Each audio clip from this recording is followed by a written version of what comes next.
Chapter 1. Xiao Yun woke up and rubbed her aching forehead. When she opened her eyes, she found herself in an unfamiliar environment. She was lying on a tattered bed covered with straw. Her body was covered with a thin quilt which had a musty smell. Around her were dilapidated walls that were covered with dust. There was nothing else in the room except for a brick table that was missing half a leg. Xiao Yun's eyes turned, and she wanted to support her body to get up. What the hell is this place? She was a police officer. She chased after a thief on the road and was accidentally hit by a car. When she woke up again, she was already here. Mother, you're awake. Does your head still hurt? At this time, a child walked into the room. He was a boy of 3 or 4 years old. His voice was soft, and Xiao Yun's heart softened. However, this child was thin and his face was sallow. His pair of big eyes were sunken in. It was obvious that he was malnourished for a long time. The clothes on his body were also somewhat tattered and did not fit. It looked like they were made from adult clothes. Was there anyone in the modern world who was so poor that they would make their child look like this? Xiao Yun was stunned. For a moment, she was unable to come back to her senses. Mother. Was this child calling her? Mother, why are you ignoring Daodu? When the child saw that Xiao Yun was not speaking, he was a little scared. Ah. Xiao Yun rubbed her forehead and asked uncertainly, You're Daodu? I'm your mother. After Xiao Yun said this, the child's bright black eyes were covered with a layer of mist. He looked at Xiao Yun pitifully. Mother, do you not recognize Daodu? Xiao Yun looked at the child's aggrieved and sad face and her heart could not help but ache. Daodu. Her head hurt even more. In an instant, another person's memory emerged in Xiao Yun's mind. Xiao Yun knew that this memory did not belong to her. She had indeed transmigrated into this body. Her name was the same as hers, Xiao Yun. The original Xiao Yun went up the mountain to cut firewood. She accidentally tripped and fell, knocked her head, and fainted on the mountain. Fortunately, when the village's hunter Lu Lei went into the mountain, he found Xiao Yun and sent Xiao Yun back. However, the original Xiao Yun was still dead, and the current Xiao Yun's soul crossed over. Mother, you don't want Daodu anymore, right? The baby began to cry sadly. Xiao Yun's heart was also a little more sour. A child who was only a few years old, if he lost his mother, how pitiful would that be? Daodu, mother just had a headache and forgot a lot of things. How can I not want Daodu? Xiao Yun softly coaxed. As she spoke, she hugged the child into her arms. Daodu, don't cry. The child felt the warmth of Xiao Yun's body and immediately stopped crying. The child's face was still stained with sparkling and translucent tears. Xiao Yun gently wiped away the tears on the child's face. At this time, there was a sound of footsteps outside the door. Yun, girl, are you home? The voice of an old woman sounded outside. Xiao Yun knew from the original owner's memory that this person was her grandmother, Hu Chunhua. Chapter 2. Hearing Hu Chunhua's voice, Daodu's delicate little face also became serious and his brows furrowed. Mother, great-grandmother is here again. She must be looking for trouble with you. Let's not go out. Daodu said to Xiao Yun in a childish voice. Xiao Yun sighed. This body's original owner had gotten pregnant before marriage. In ancient times, this was a shameful thing. The Zhao family also felt that Xiao Yun had lost face in the village because of her pregnancy before marriage. If Li Zheng hadn't come out and protected Xiao Yun would have been drowned in a pig cage. Although her life was saved, Xiao Yun was still kicked out of the Zhao family. The house they were living in now was the Zhao family's old house. After the Zhao family left Zhao Yun here, they didn't care about her. If it weren't for the kind neighbors who helped the mother and daughter, they might have starved to death. Hu Chunhua had always disliked Zhao Yun and her son. Whenever she saw them, she would speak ill of them. Now that she suddenly spoke in such an amiable voice, what kind of case was she trying to sell? Just when Zhao Yun was in a daze, the door was pushed open with a creak. The person who walked in was Zhao Yun's grandmother, Hu Chunhua. Behind her was her eldest aunt, Feng Zhangxia, and second aunt, Li Chuiying. Daodu's small body stood in front of Zhao Yun as if he wanted to protect Zhao Yun He stomped on the people who came in and asked angrily, "What are you doing here? Don't bully my mother," Daodu said in a childish voice. How could such a big child have the ability to protect others? However, it made Zhao Yun's heart feel warm. Zhao Yun looked up and coldly sized up the people who came in. She asked, "What are you doing here?" Hu Chunhua wasn't angry at Zhao Yun's unfriendly tone. Instead, she smiled and said to Zhao Yun, "Look at you, child. Of course I'm here to see you and your son. I even brought something for you." With that, Hu Chunhua said something to Li Chuiying. Li Chuiying brought a basket forward. There was some rice, flour, eggs, and a gene of pork in it. Zhao Yun's brows wrinkled. As the saying goes, one who is unaccountably solicitous for no reason. She didn't think that Hu Chunhua would suddenly have a conscience. Must have had some others it's you. You'd better take it back. It's also good for the family, right? Why don't you know what's good for you? Li Chuiying couldn't stand it anymore and jumped out to reprimand her. Zhao Yun sneered, "Second auntie, what are you talking about? What do you mean by I don't know what's good for me? Your grandmother gave you these things because she cares about you. You have to accept them." Zhao Yun's sneer became more intense. She didn't say anything and just stared at these people. She wanted to see what they were up to. "Yun, actually, I'm here today to discuss something with you. You're a descendant of our Zhao family. No matter what mistakes you've made, you're still a member of our Zhao family. So, I have to make plans for you." Hu Chunhua said a lot of things. She was playing the emotional card for Zhao Yun. "Grandma, if you have something to say, just say it. There's no need to say more." Zhao Yun was a little impatient. Chapter 3. Zhao Yun's eyes were instantly filled with a layer of coldness, and the corners of her lips curled into a sneer. She was wondering why Hu Chunhua had come over to curry favor for no reason. So this was what she had in mind. Without waiting for Hu Chunhua to continue persuading her, Zhao Yun coldly rejected her. "No way." As she spoke, Zhao Yun began to chase Hu Chunhua and the others out.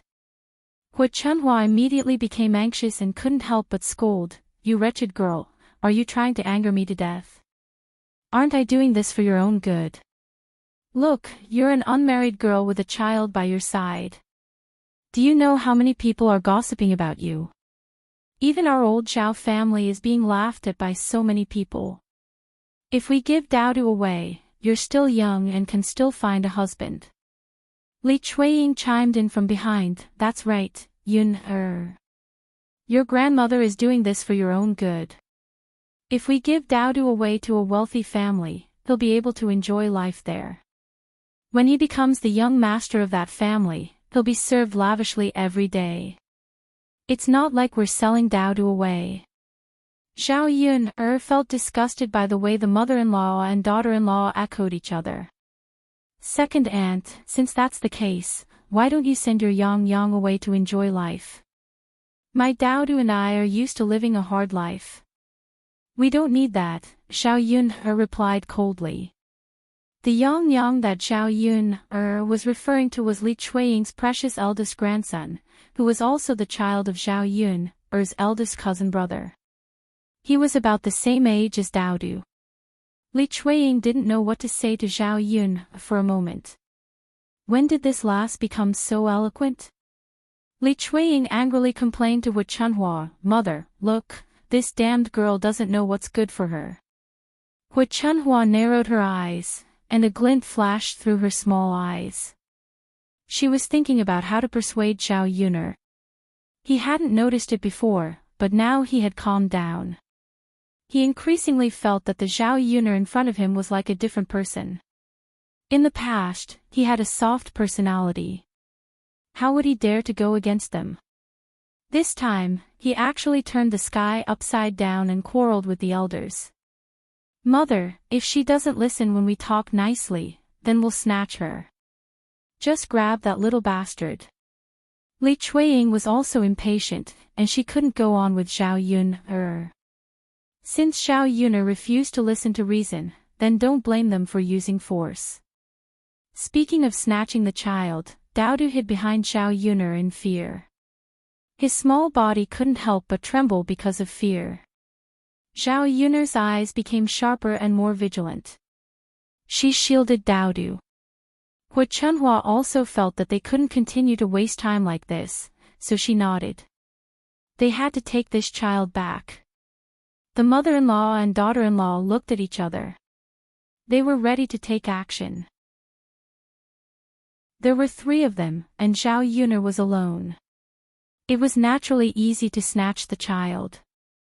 However, Hu Chunhua and the others didn't expect Zhao Yun to suddenly fly into a rage. They didn't know if it was because she was protective of her child, but her skills were very good. In a short while, she knocked them to the ground. Hu Chunhua was old. How could she withstand the fall? She sat on the ground and began to shout in pain. Chapter 4. Feng Zhangxia was at the back. When she saw how powerful Zhao Yun was, she didn't dare to step forward. However, she was also afraid that Hu Chunhua would scold her for not helping. Thus, she took advantage of the chaos and pretended to fall. The 3 of them sat awkwardly on the ground in Zhao Yun's house. Zhao Yun stood in front of them and said coldly, "I'll say this again. Don't even think about giving my Dao Du away. As long as I'm here, don't even think about taking Dao Du away. Otherwise, don't blame me for being rude." Zhao Yun's gaze was sharp, and the fierceness in her body intimidated Hu Chunhua's mother-in-law and daughter-in-law for a moment. After being defeated by Zhao Yun, they didn't dare to act rashly. "Now, scram!" Zhao Yun spat out these few words. There was no trace of politeness to speak of. Li Chuiying glared at Zhao Yun unwillingly. However, she couldn't beat this damned girl at all. Feng Zhangxia had already gotten up and helped Hu Chunhua up from the ground. "Mother, let's go back first. We'll think of something later." Hu Chunhua couldn't bear to be taken advantage of. She was helpless at the moment. However, she agreed with Li Chuiying's words. The mother-in-law and daughter-in-law left Zhao Yun's house in a sorry state. Zhao Yun stroked her chest and heaved a sigh of relief. Only then did she calm down. When she turned around, Dao Du was already staring at her with his mouth agape. Zhao Yun thought that her ferocity had scared Dao Du. She couldn't help it. She just couldn't hold it in. So much so that she forgot that Dao Du was still watching from the side. She was a police officer in her previous life. Needless to say, she was skilled. Not to mention a few women, even if a few strong men came, they would not be a match for him. Back then, the training in the army was not for nothing. The corner of Zhao Yun's mouth pulled out a smile, and she gently said to Dao Du, "What's wrong? Are you scared by mother?" Zhao Yun felt a little guilty. No matter what the grudges between the adults were, she couldn't let a child see such a bloody and cruel scene. To Zhao Yun's surprise, Dowda shook his head and revealed a row of canine teeth.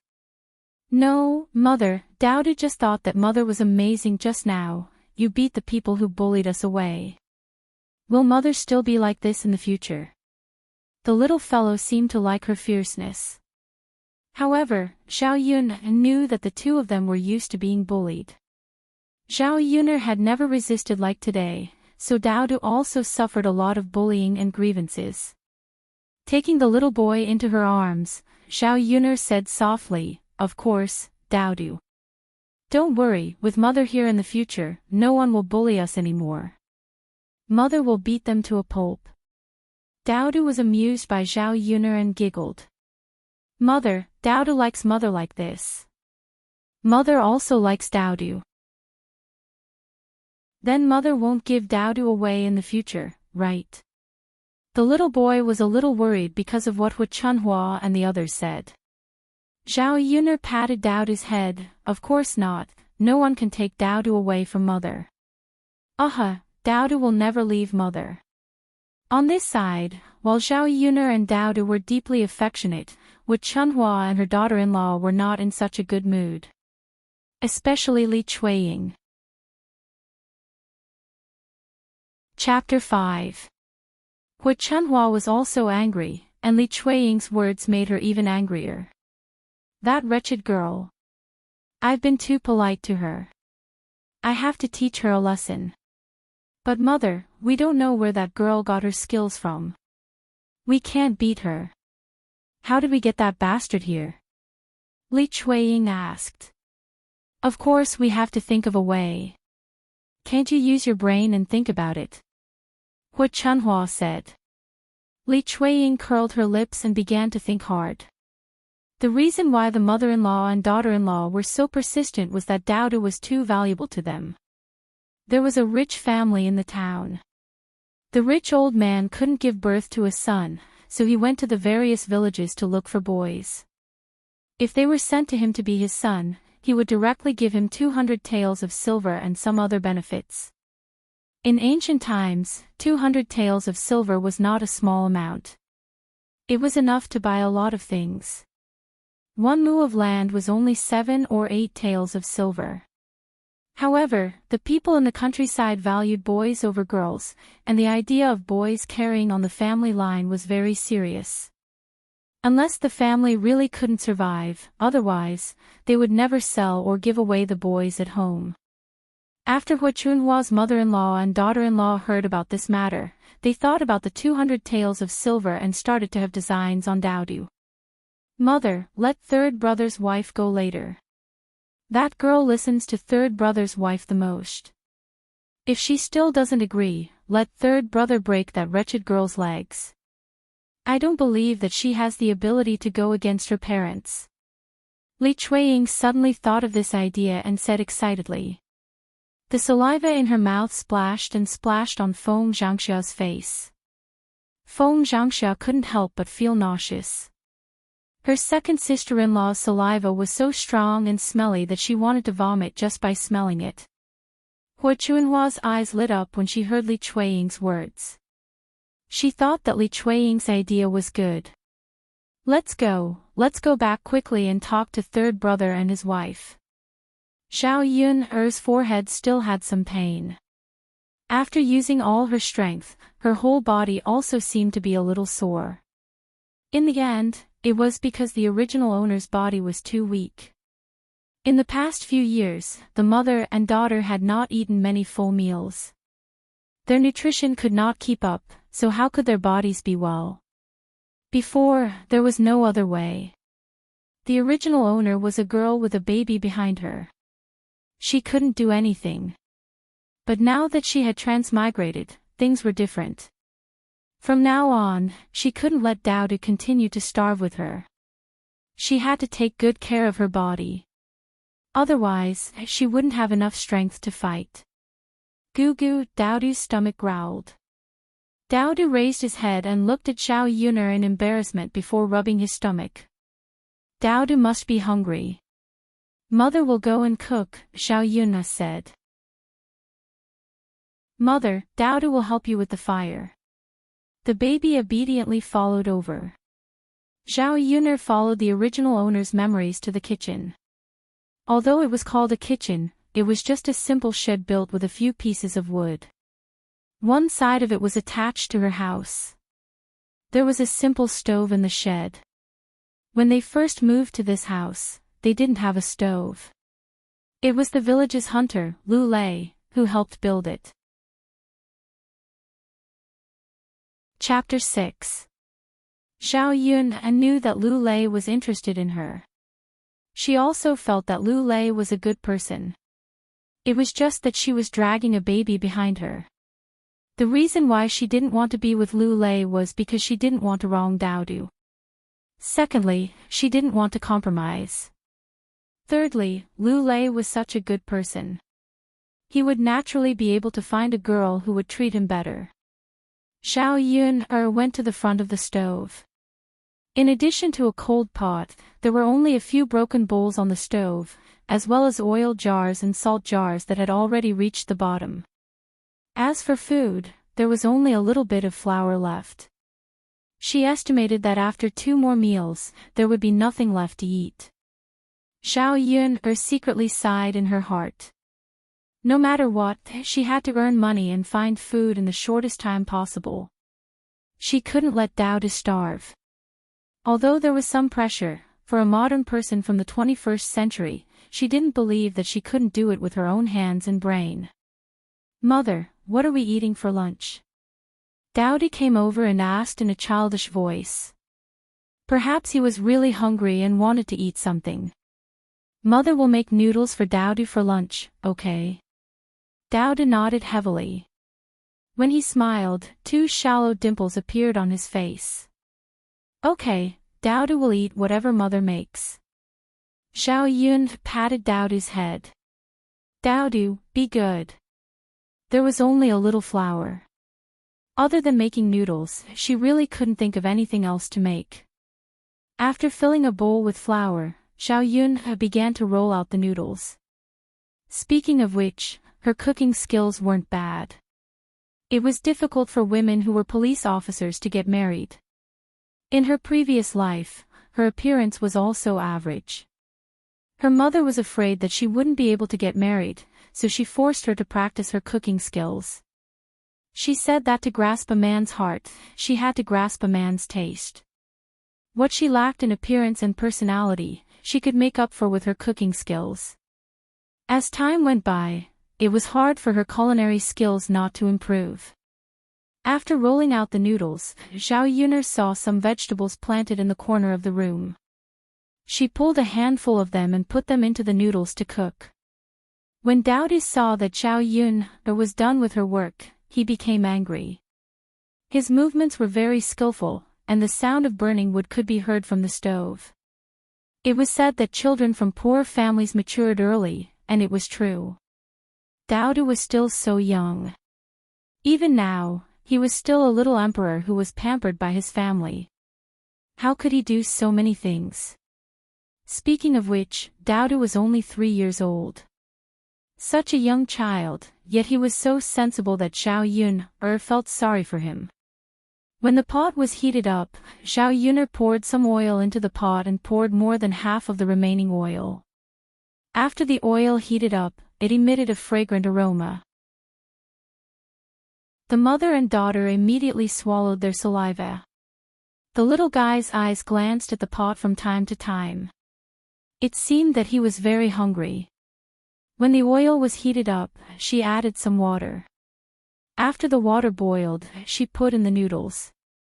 After a while, the noodles were cooked. When it was almost ready, Zhao Yuner put in the cabbage. After it was cooked, she began to ladle out the noodles. After each person had a big bowl, she brought it into the room and placed it on the table. She waited for it to cool down before eating.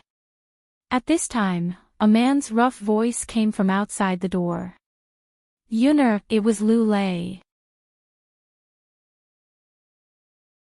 Chapter 7. Lu Lei was wearing a gray shirt. He was tall and sturdy, and his skin was a little dark. However, his healthy complexion gave off a sense of strength. His facial features were not bad. In modern times, a muscular man like him would probably be infatuated with many girls. Lu Lei saw Zhao Yun sizing him up, and his cheeks couldn't help but turn red. Yun, Lu Lei called out softly, reminding Zhao Yun, Zhao Yun came back to her senses. Facing Lu Lei's fascinated gaze, she felt a little embarrassed. Thus, she said, "Brother Lei, are you here for something?" Lu Lei nodded, "Yes, I went into the mountains today. I was lucky and encountered a lot of prey. Yun, I brought this pheasant to you. You stewed some soup for yourself and Dao to nourish their bodies." In ancient times, hunters like Lu Lei relied on selling prey to make a living. Their village was called Shuilon Village, and it was next to a large mountain. Usually, there were many wild beasts on the mountain, and it was very dangerous. Other than people like Lu Lei who hunted for a living, very few people would go up the mountain. Even if they went up the mountain, they would only go around the foot of the mountain to chop some firewood. They wouldn't go into the mountain. Thus, the prey on the mountain could be sold for a good price.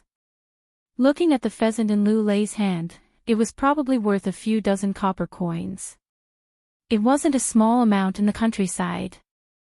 Thus, Zhao Yun refused, "Brother Lei, you can sell this pheasant to the town later. Dao and I don't need it." "Yun, it's okay. A few dozen copper coins won't make a difference. The wound on your forehead hasn't healed yet, so you need to nourish it well. Dao is still young, and he's still growing. Don't be so polite with me. Since I'm giving it to you, I'm not thinking of taking it back," Lu Lei said very seriously. Zhao Yun also knew that Lu Lei said these words from the bottom of his heart.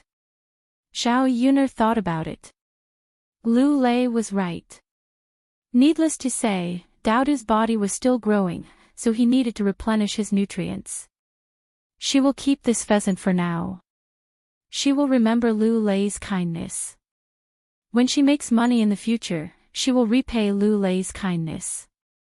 "Okay, Brother Lei, I'll accept it. Thank you." Zhao Yun smiled at Lu Lei. The shallow dimples at the corner of her mouth were very beautiful. Lu Lei saw the brilliant smile on Zhao Yun's face, and her beautiful eyes curved into crescent moons. Zhao Yun was 18 years old today. She was considered the most beautiful girl in the entire village. Her facial features were very delicate and pretty. If it wasn't for the fact that he was so skinny that his skin was a little sallow, he would be even more charming. Therefore, she looked very beautiful when she smiled. Lu Lei felt that his heart was beating faster, and his face was flushed red with embarrassment. He stuttered a little as he replied, You're welcome, Brother Lei. Are you thirsty? Do you want to come in for a drink?" Zhao Yun invited him. "There's no need, Yun. If a man like me enters your house, you'll be gossiped about." Lu Lei hurriedly refused.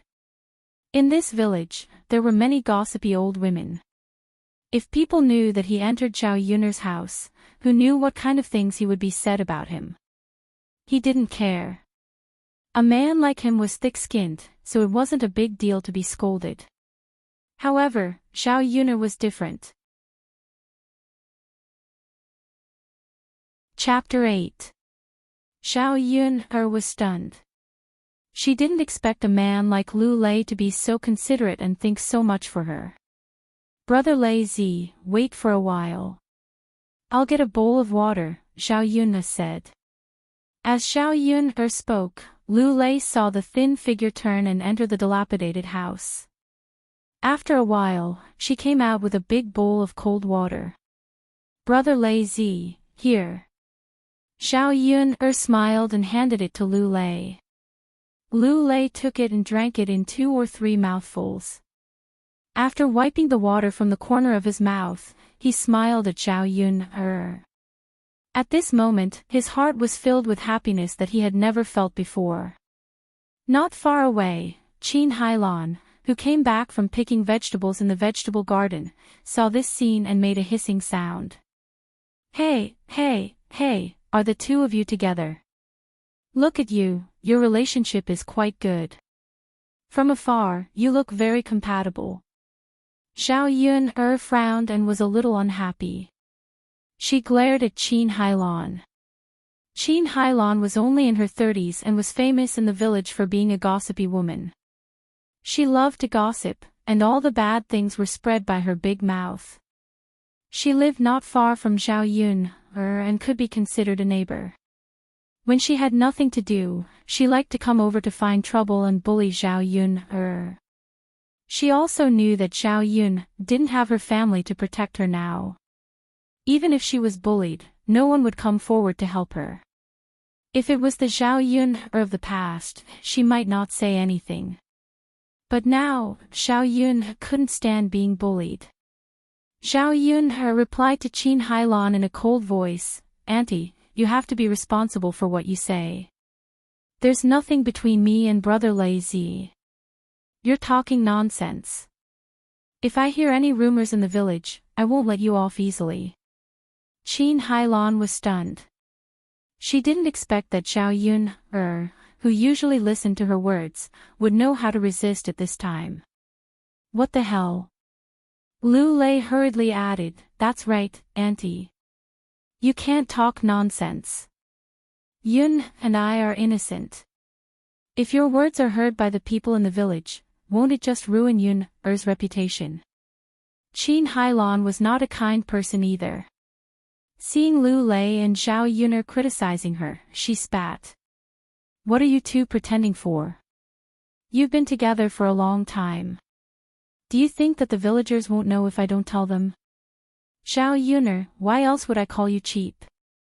Didn't you hook up with a wild man and give birth to a little bastard? Now you're seducing Lu Lei. And Lu Lei, you really don't have any guts. If you like her, just marry her. Why are you being so hesitant? Are you still a man? I think you two adulterers are a good match for each other." Qin Hailan screamed at the top of her voice, which made Xiao Yun even more disgusted. And her screaming had the intention of letting the other neighbors come over to watch the show. A few people had already surrounded Xiao Yun's house. At this moment, Daodu heard the noise and came out of the house. When he heard Qin Hailan's words, he pounced on Qin Hailan angrily. "I won't allow you to talk about my mother. I'm not a little bastard." Chapter 9. Xiao Yun's heart tightened. She hurriedly ran over and picked up Daodu from the ground. Then, she checked the injuries on Daodu's body. The skin on Daodu's knees and hands had been scraped, and blood was seeping out. "Daodu, does it hurt? How are you feeling?" Xiao Yun asked worriedly. Daodu shook his head. His black, gem-like eyes were misty. He bit his lower lip and said, "Mother, it doesn't hurt. Daodu doesn't hurt." Xiao Yun knew that Daodu just didn't want her to worry. It was because of this that her heart ached even more.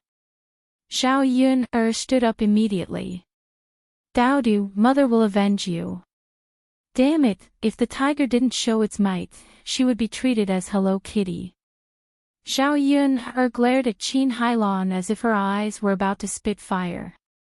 Being stared at by Xiao Yun like this, Qin Hailan felt a little scared for a moment. At this moment, some villagers came over. "How can you bear to hit a child like this?" Xiao Yun questioned. "That little bastard hit me first. Don't tell me I can't fight back." Xiao Yun sneered. "So you're saying that you're going to argue with a 3-year-old child? You're the one who scolded him first, aren't you?" Qin Hailan's anger was immediately suppressed by Xiao Yun. However, she was still unwilling to give up. "I'm telling the truth. Why can't I say it?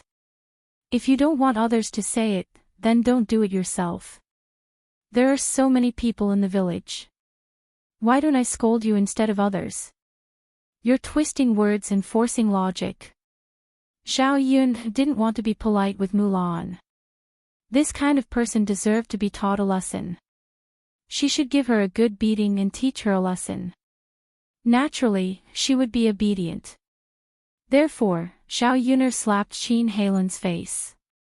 Suddenly, a palm print appeared on Qin Heilan's face. The corner of his mouth was bleeding from Zhao Yun'er's slap. Zhao Yun'er had indeed used all of her strength in that slap. In the future, if I hear you calling me a slut, calling my son a bastard, or spreading rumors about me, I'll beat you up every time I see you. Zhao Yun'er warned fiercely. She knew that in this era, if she wasn't strong enough, she would only be bullied. Qin Heilan was stunned by Zhao Yun'er. It took her a while to react. You dare to hit me, I will fight with you. Qin Heilan said, rushing towards Zhao Yun'er. Zhao Yun'er turned sideways and dodged. When Qin Heilan dodged to the front, she kicked Qin Heilan's butt again. Qin Heilan fell to the ground all of a sudden and fell flat on her face. The onlookers were almost stunned. Was this really Zhao Yun'er? When did this woman, who was usually gentle and weak, become so tough? It was so easy for her to deal with Qin Heilan. Ouch, it's so painful. Murder. Murder. Zhao Yun'er killed someone. Qin Heilan began to shout. At this time, some villagers who were watching the scene couldn't help but criticize Zhao Yun'er. Little girl Yun'er, aren't you going a bit too far by doing this? Look at how badly you've hurt him. The one who said this was an old woman who usually liked to gossip. She joined Qin Heilan in criticizing Zhao Yun'er. Chapter 10. What's so interesting about that?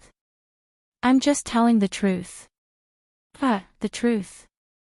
I'm just giving her an eye for an eye, a tooth for a tooth. Why don't you talk about how badly my daughter was hurt?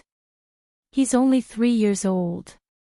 As Zhao Yun'er spoke, she pulled Daudu to the front of the onlooking villagers. The injuries on Daudu's body were a little shocking. How could they do such a thing to a child and injure him to this extent? Everyone sympathized with the weak, and these villagers were naturally the same.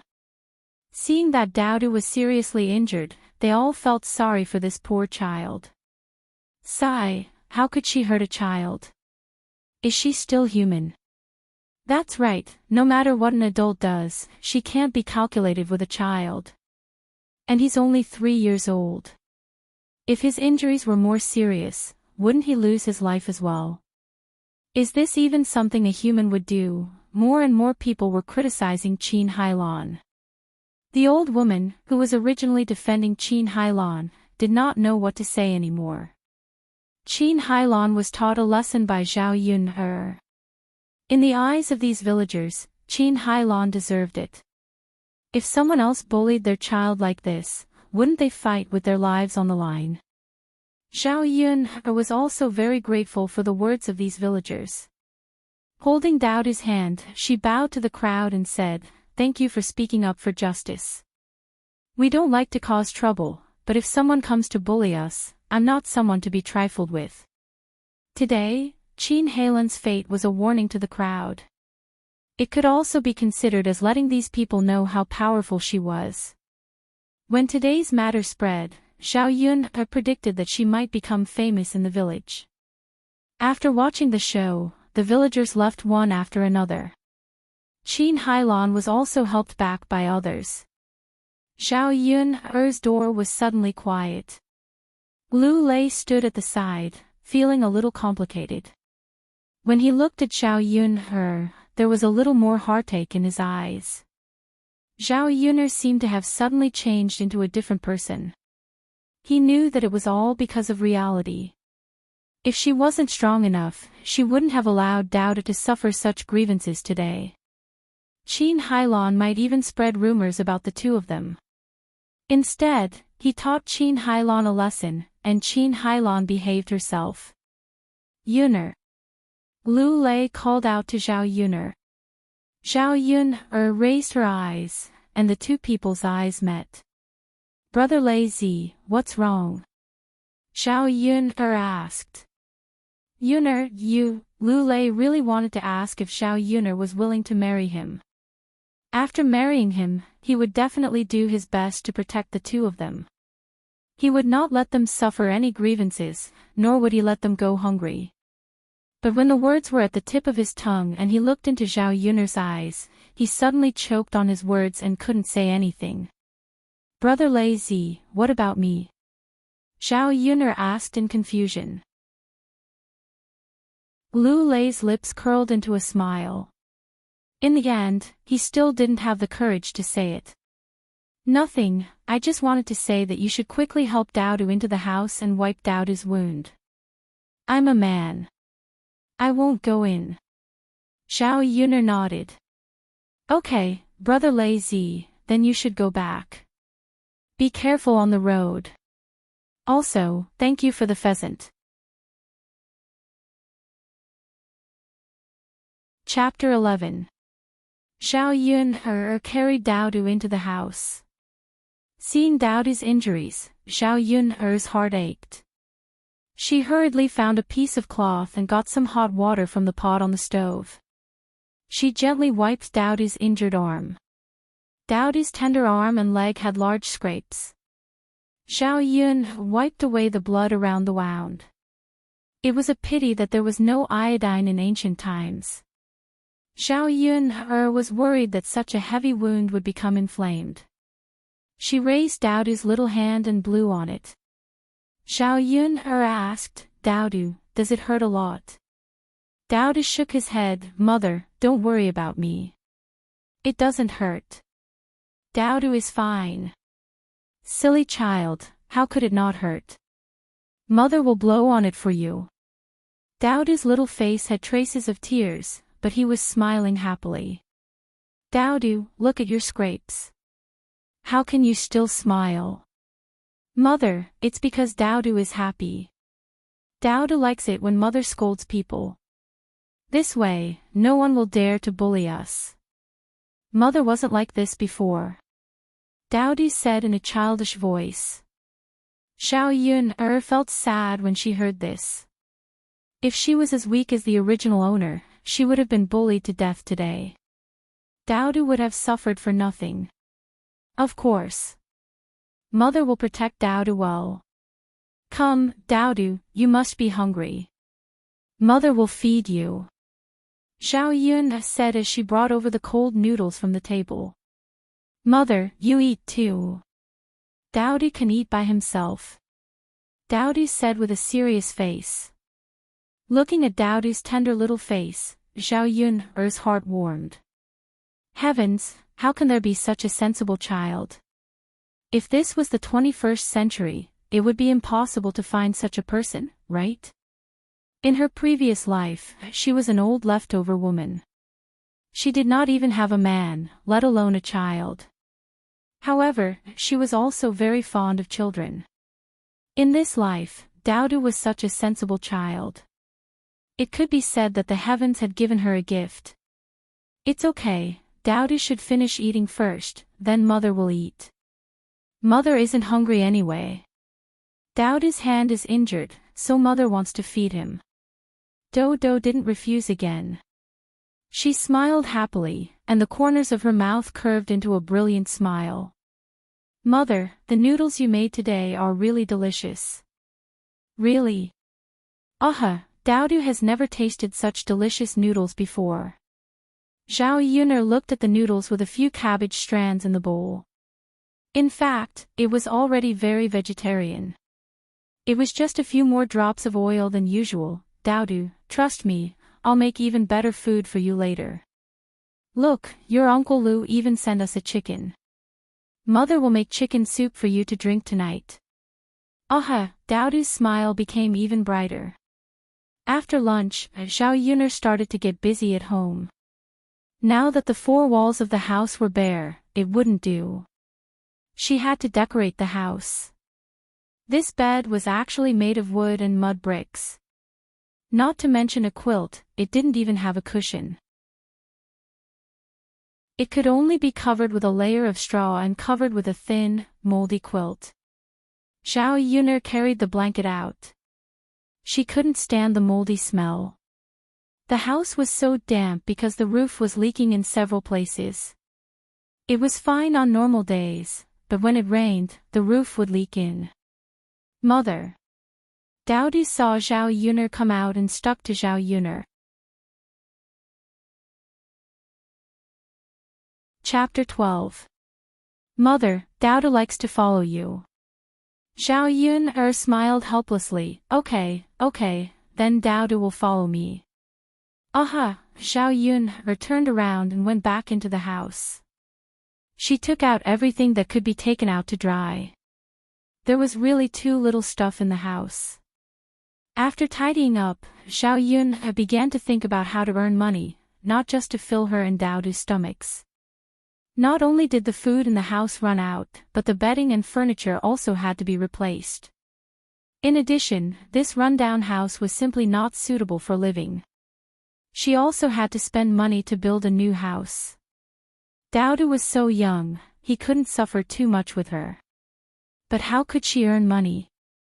Zhao Yuner thought about it carefully. She didn't have an acre of land, and she didn't have any amazing skills. If she wanted to earn money in the shortest time possible, it seemed that she had to go to the mountain behind the house and try her luck. There were many plants and animals on the mountain, perhaps she could find some treasures. She should do it. Zhao Yuner thought and went into the house. She took a sickle and a kitchen knife, then carried a basket and prepared to go up the mountain. When Dowdy saw this, he asked, Mother, where are you going? Mother wants to go into the mountain, like your Uncle Lu, to find delicious food for you. Later, I can exchange it for money, and then I can buy more good things for Dowdy. The world of children was simple. When Dowdy heard Zhao Yuner say this, he quickly nodded in response. Okay, Mother, Dowdy also wants to go. Zhao Yuner looked at Dowdy's injuries and said, Dowdy, you can't go. Stay at home. Dowdy looked at Zhao Yuner pitifully. But Mother. Dowdy just wants to go with us. When Zhao Yuner saw Dowdy like this, her heart softened. She thought that it was not safe to leave Dowdy alone at home. Hui Chunhua and the others still wanted to give Dowdy away. Who knew if they would snatch Dowdy away when she was not at home? On the contrary, it would be safer to have Dowdy by his side. Alright, then Dowdy will go up the mountain with Mother, but he might be very tired. Is Dowdy afraid of being tired? Don't be afraid, Mother, Dowdy is not afraid of being tired. Alright, let's go. Zhao Yuner greeted him and held Dowdy's hand as they walked up the mountain together. The road at the foot of the mountain was relatively easy to walk on. Usually, there were many people who went into the mountain to cut firewood. The higher they went, the more difficult it was to walk. It was already spring, and the vegetation on the mountain was beginning to flourish. Zhao Yuner paid attention to the road under her feet as she walked. There were many thorny plants in the bushes, and if she was not careful, she might cut her leg. At the beginning, Zhao Yuner was still holding Dowdy's hand. Later, she directly let Dowdy sit in the basket on her back. Mother, are you tired? Dowdy can walk by himself. Dowdy said in a childish voice. His voice was filled with heartache. I'm not tired. Dowdy is so light, how can Mother be tired? Zhao Yuner said. However, the body of the original owner was too weak. When climbing the mountain, she was indeed a bit out of breath. It could not be compared to her previous life. Mother. Dowdy suddenly wanted to say something. What is it, Dowdy?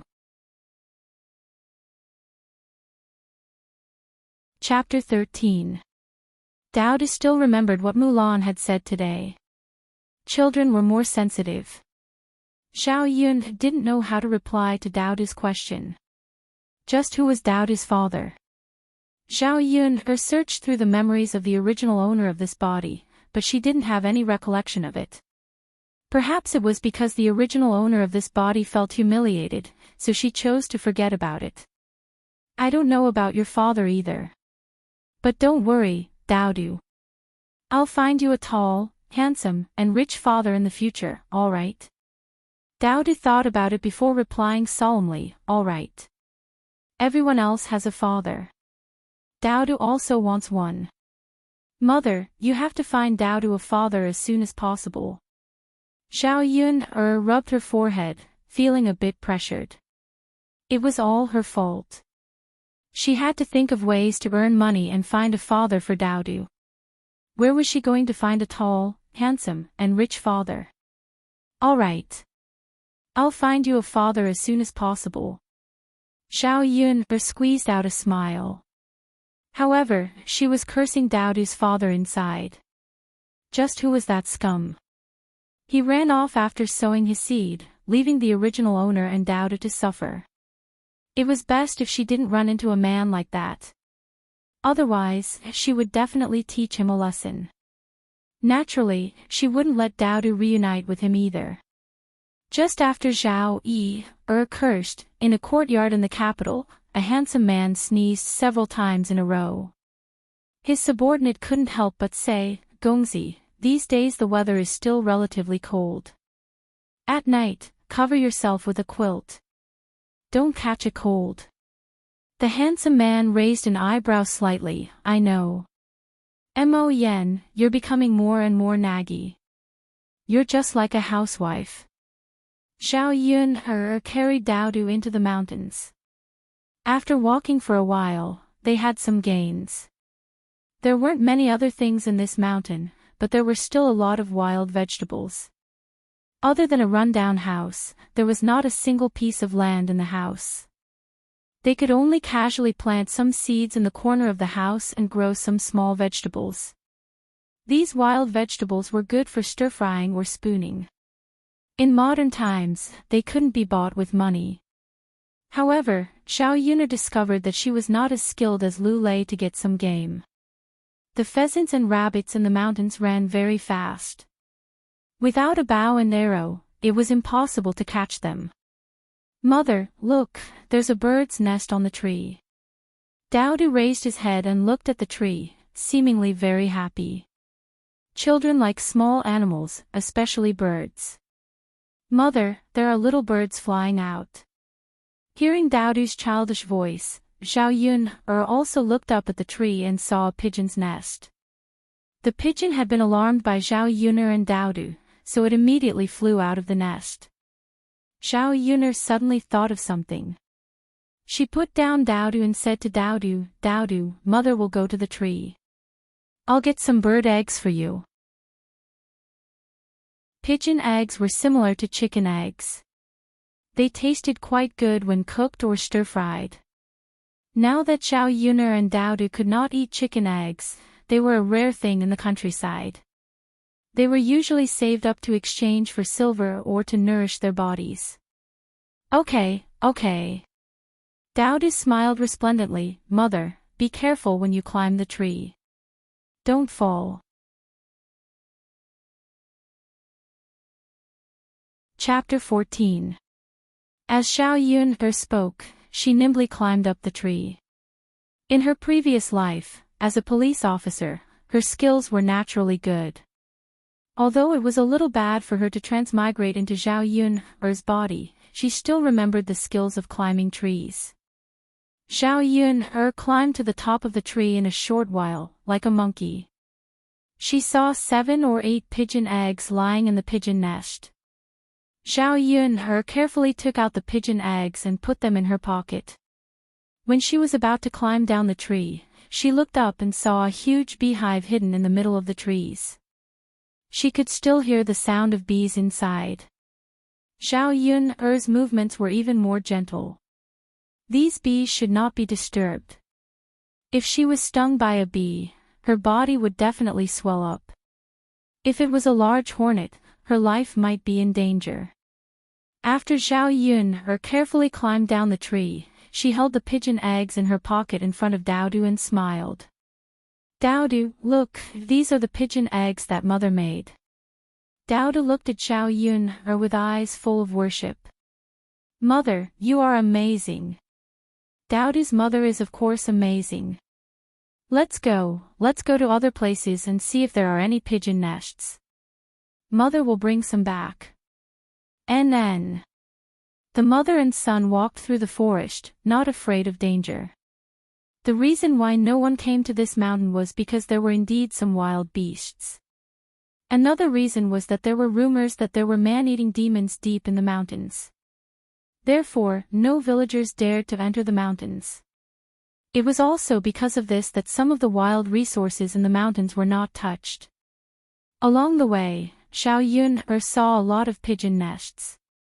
There were a total of 40 to 50 pigeon eggs and 3 pigeons. These pigeons were similar to chickens. When the time comes, they could be stewed into soup for Dowdu to nourish his body. At the same time, Xiao Yun also discovered that there were a lot of beehives in the mountains.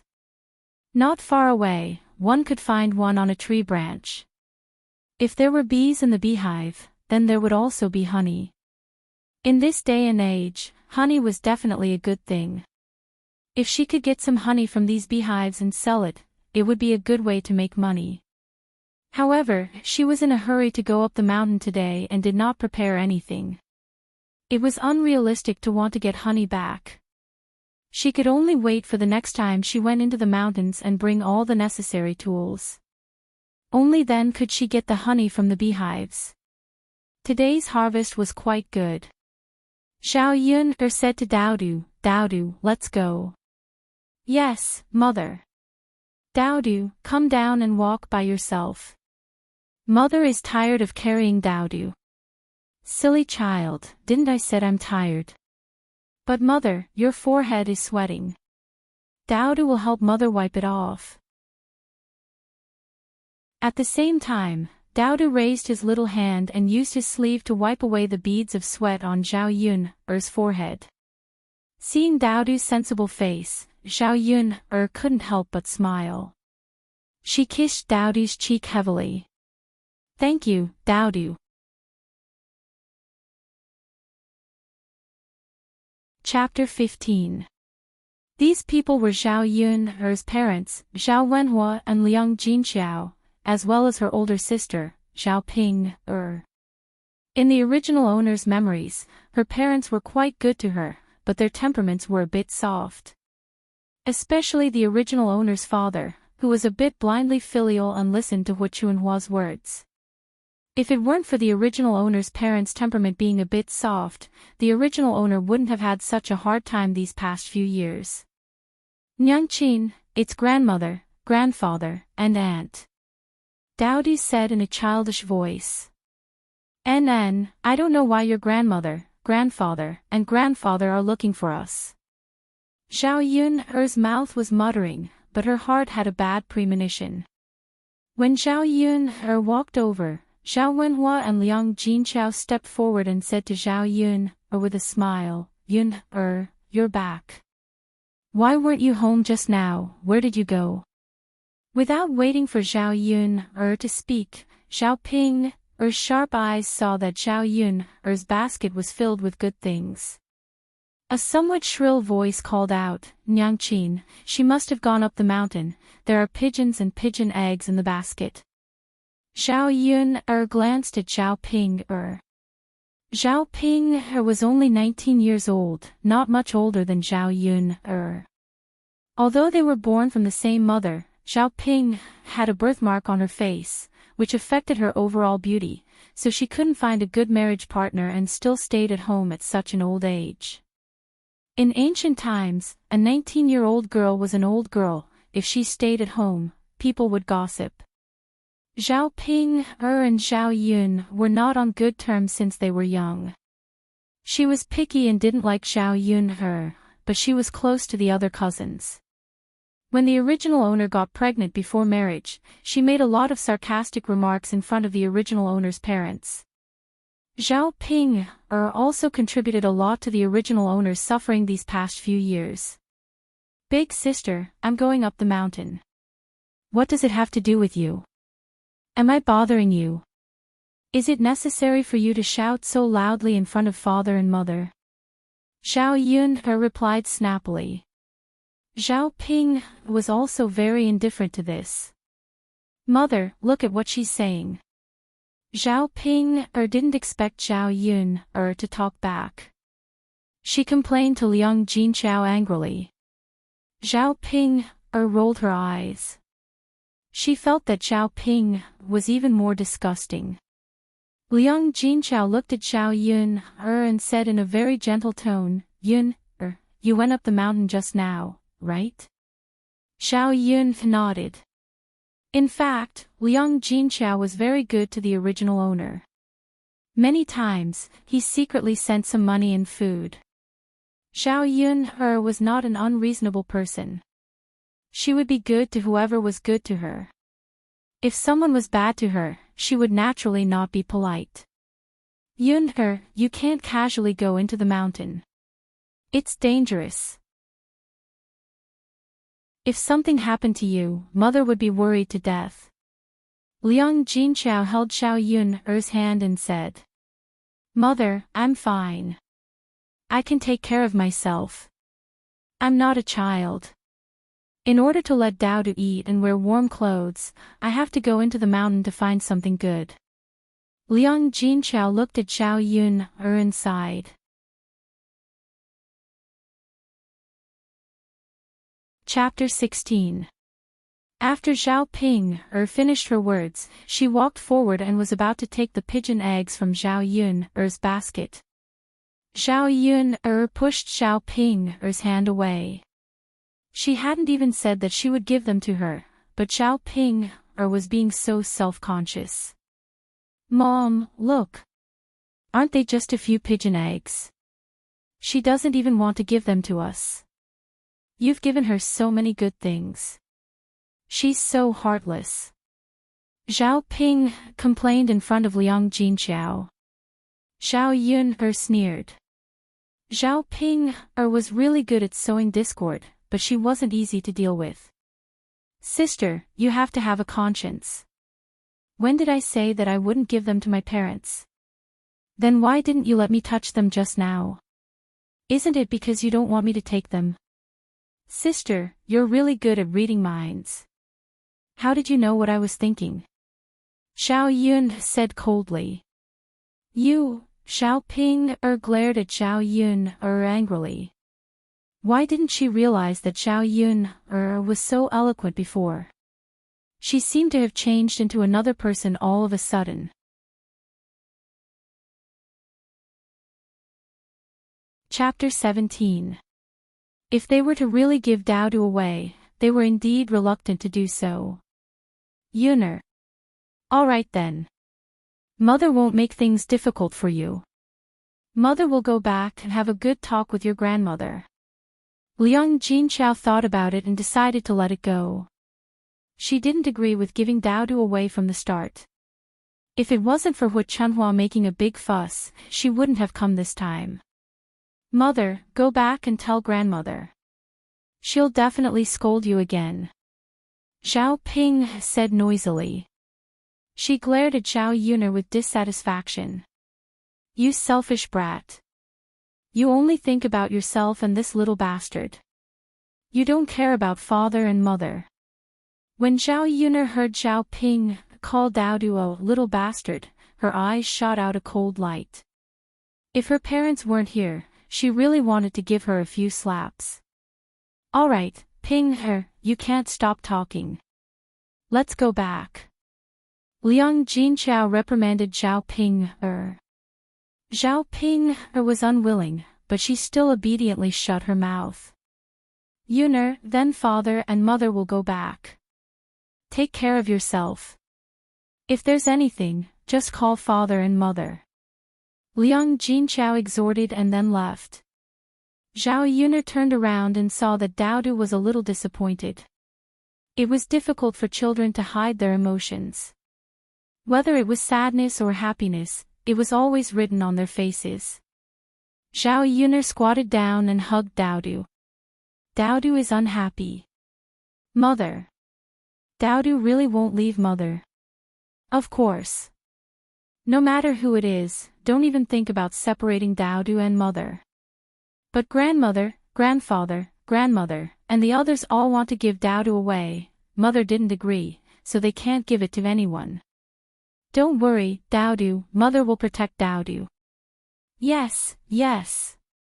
The worry on little Bun's face finally dissipated a little. In the afternoon, Xiao Yunhe tidied up the house and cleaned it inside and out. The places that could be repaired by themselves were repaired with hammers and nails. In her previous life, she was an expert in fixing all kinds of things in the office. She didn't expect that she would be of use here. However, there was nothing she could do about the holes in the walls and the roof. He couldn't live in this house for long. The best way was to save enough money and build a new house as soon as possible. There were a few broken jars in the house. Zhao Yun'er took them out and washed them with the water in the water tank. When they went up the mountain the next day, they would fill it with honey. Daodu was also helping by the side, his little hands helping to wash some small things from time to time. Although he was busy, Daodu seemed to be very happy. He completely treated it as if he was playing with Zhao Yun'er. After cleaning for an entire afternoon, the water in the water tank was about to reach the bottom of their feet. Zhao Yun'er said to Daodu, "Daodu, why don't you stay at home by yourself for a while? Mother will go get some water." "Mother, Daodu will go with you. It's dangerous by the river. Daodu can stand by the river later. Can he stand a little further away?" "Okay, Daodu will listen to mother."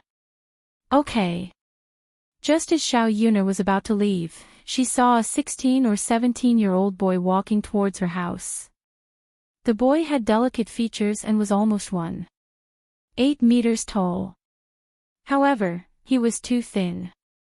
In this era, children didn't eat well when they were growing. The person who came was none other than Zhao Yun'er's younger brother, Zhao Tianan.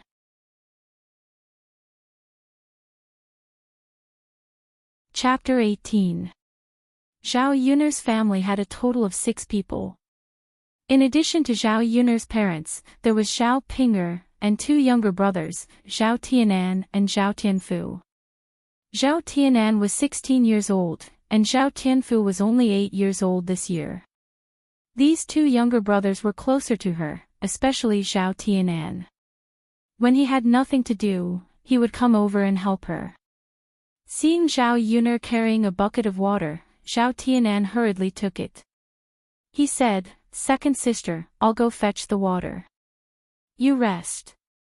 Usually, Zhao Tianan came to fetch water many times, and Zhao Yun'er did not refuse. Now that she had transmigrated, the body of the original owner was weak and did not have much strength. Naturally, she could not compare with Zhao Tianan, a 1.8-meter tall young man. After Zhao Tianan carried the water a few times, he filled the water tank to the brim. However, there was a layer of sweat on his forehead. Zhao Yun'er handed over a handkerchief. "Come, Tianan, wipe the sweat on your head. Are you tired?" Zhao Tianan took it and wiped it. A smile appeared on his young face, revealing his cute little canine teeth. "Second sister, it's okay. I'm not tired." "If you're not tired, why are you sweating so much? Sit down and rest. Second sister will pour you some water to drink." Zhao Yun'er said, then turned to the table and poured a glass of water for Zhao Tianan. Zhao Tianan smiled shyly. "Thank you, second sister." "Why are you thanking me? Second sister should be thanking you." "Second sister, we're a family. This is what I should do." Zhao Yun'er's lips also showed a smile. Zhao Tianan's words warmed her heart. In fact, as Zhao Tianan said, a family should support and help each other. Instead of treating her like the original owner's grandmother. Zhao Tianan did not rest for a while. He got up and wanted to help Zhao Yun'er. Second sister, I'll go chop some firewood for you. Zhao Tianan said. You just rested for a while. You don't have to chop today. Zhao Yuner felt sorry for Zhao Tianan. It's okay, second sister. I'm not tired. I'm a man. If I can't do such a small thing, I'll be laughed at. Zhao Tianan said seriously, but Zhao Yuner suddenly laughed. You're only 16 years old. In her eyes, he was really just a little brat. Second sister, I'm a man at 16 years old. Some of the people in our village who are around my age are already married, Zhao Tianan continued. This was ancient times. Unlike modern times, people got married very early. Most girls could get married at the age of 14. It was normal for boys to marry at 16 or 17 years old. However, Zhao Yuner was a person of the 21st century. In Zhao Yuner's mind, there were some things that she could not accept. Zhao Yuner joked, Tianan, other people are married. Do you want to get married? How about big sister help you find a good girl and let you marry a wife? Zhao Tianan's face suddenly turned red. Second sister, what nonsense are you talking about? I'm not going to talk to you. I'm going out to chop firewood. Zhao Tianan said and rushed out of the room. Zhao Yuner, who was left in the room, laughed to herself. Her brother's shy appearance was really cute. Mother, what does it mean to marry a wife? Daodu pulled Zhao Yuner's skirt and asked.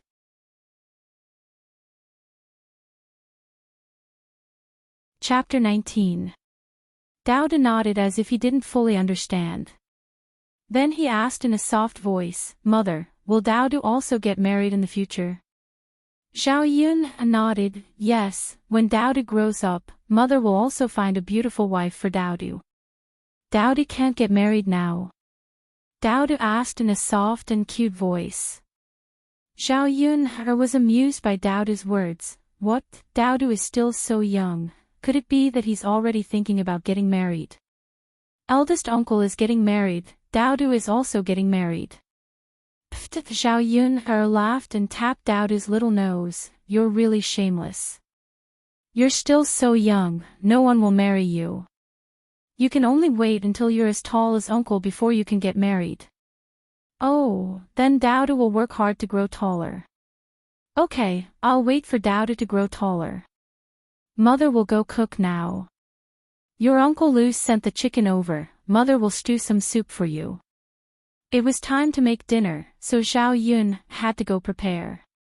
After a busy afternoon, her stomach was indeed a little hungry. Daodu nodded excitedly, Mother, Daodu will also go help. Okay.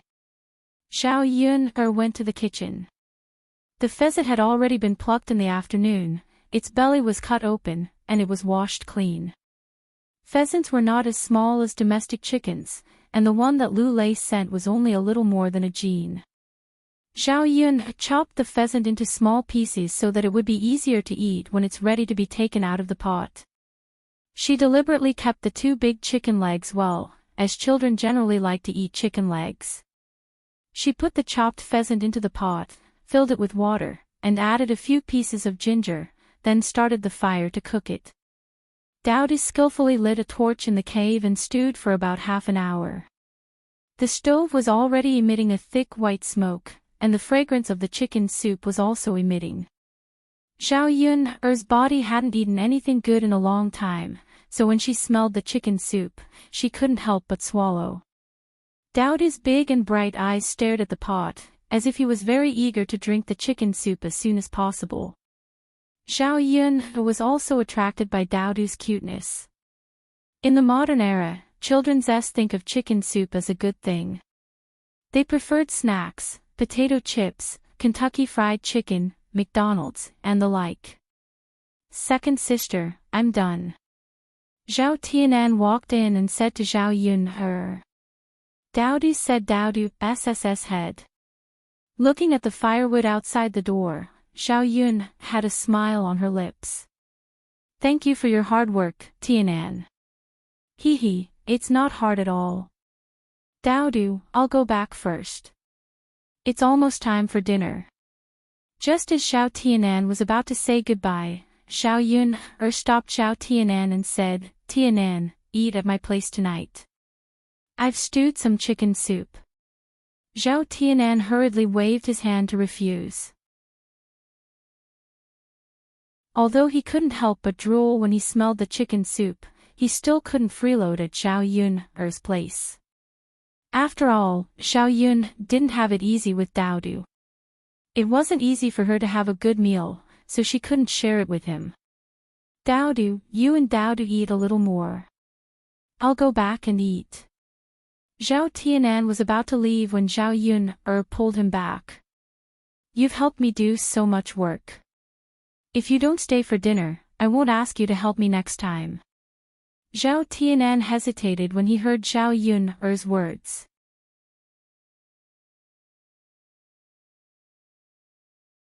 Chapter 20. Okay. You go to the room and rest first. Second sister will be done soon. Xiao Tianan responded, but he still seemed a little embarrassed. The chicken pieces in the pot were almost stewed until they were a little soft. Xiao Yun added 10 pigeon eggs to it, and then began to roll out the noodles. Just drinking the chicken soup was definitely not enough to fill the stomach, and the chicken pieces were so small. She had to cook some noodles.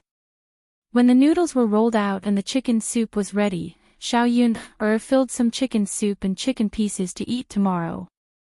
The remaining half a pot of chicken soup was used to cook the noodles. The taste of the chicken soup was also good. In the countryside of ancient times, it was really good stuff. Ordinary people could only eat it a few times a year. After cooking the noodles, Xiao Yun took out 3 large bowls. She divided the noodles and chicken pieces in the pot. Xiao Tianan was big and at the age where he had a big appetite, so Xiao Yun gave him a little more and added a few more chicken pieces. In addition, there were 2 chicken legs. One was given to Dowdu, and the other was given to Xiao Tianan. Okay, you can eat now. Let's go, Dowdu, go to the table first. Mother will bring it to you. It's a little hot. Dowdu nodded sensibly and ran to the table like a wisp of smoke. Xiao Yun also brought in the 3 bowls. Looking at the large bowl of chicken soup, noodles and chicken pieces, Xiao Tianan's eyes flashed with a trace of emotion. Second sister was so nice. She always thought of leaving some delicious food for him. Seeing Xiao Yun push the largest bowl of noodles in front of him, with chicken legs inside, Xiao Tianan immediately asked to exchange with Xiao Yun. Sister, I can eat the small bowl. You eat more. There's also a chicken leg. You can eat it, or give it to Dowdu. I don't need it. Xiao Yun shook her head helplessly when she saw how polite her younger brother was. She knew that Xiao Tianan just wanted to leave the best for her and Dowdu. You've done a lot of work today, so you should eat more. Second sister had a small appetite, and Dowdu was so small, so she couldn't eat much. Tianan, we're family. You don't have to be polite with second sister. Eat more. After Xiao Yun said this, Xiao Tianan found it hard to refuse. With a shy smile on her face, she nodded and began to eat. Xiao Tianan hadn't eaten meat for a long time. The delicious taste of the chicken soup and the refreshing texture of the noodles made Xiao Tianan gulp them down quickly.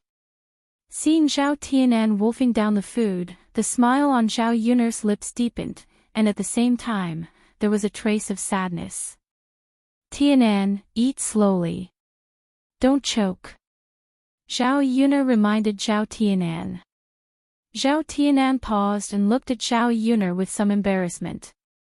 Yes, I know, second sister. It's just that your noodles are so delicious that I couldn't help but eat faster. Seeing Xiao Tianan's blushing face, Xiao Yun smiled. Second sister isn't blaming you. Why are you explaining? If you like it, second sister will make some other delicious food for you.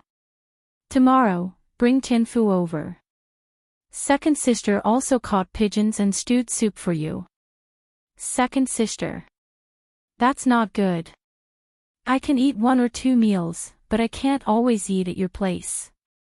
Zhao Yuner patted Zhao Tianan's shoulder. It's okay. Don't you always help second sister with her work? We're family. You always refuse to be polite like outsiders. Second sister doesn't like it.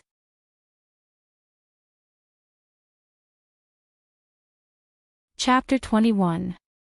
Zhao Yunhe also nodded in agreement. As long as Zhao Tianan was happy, he could do whatever he wanted.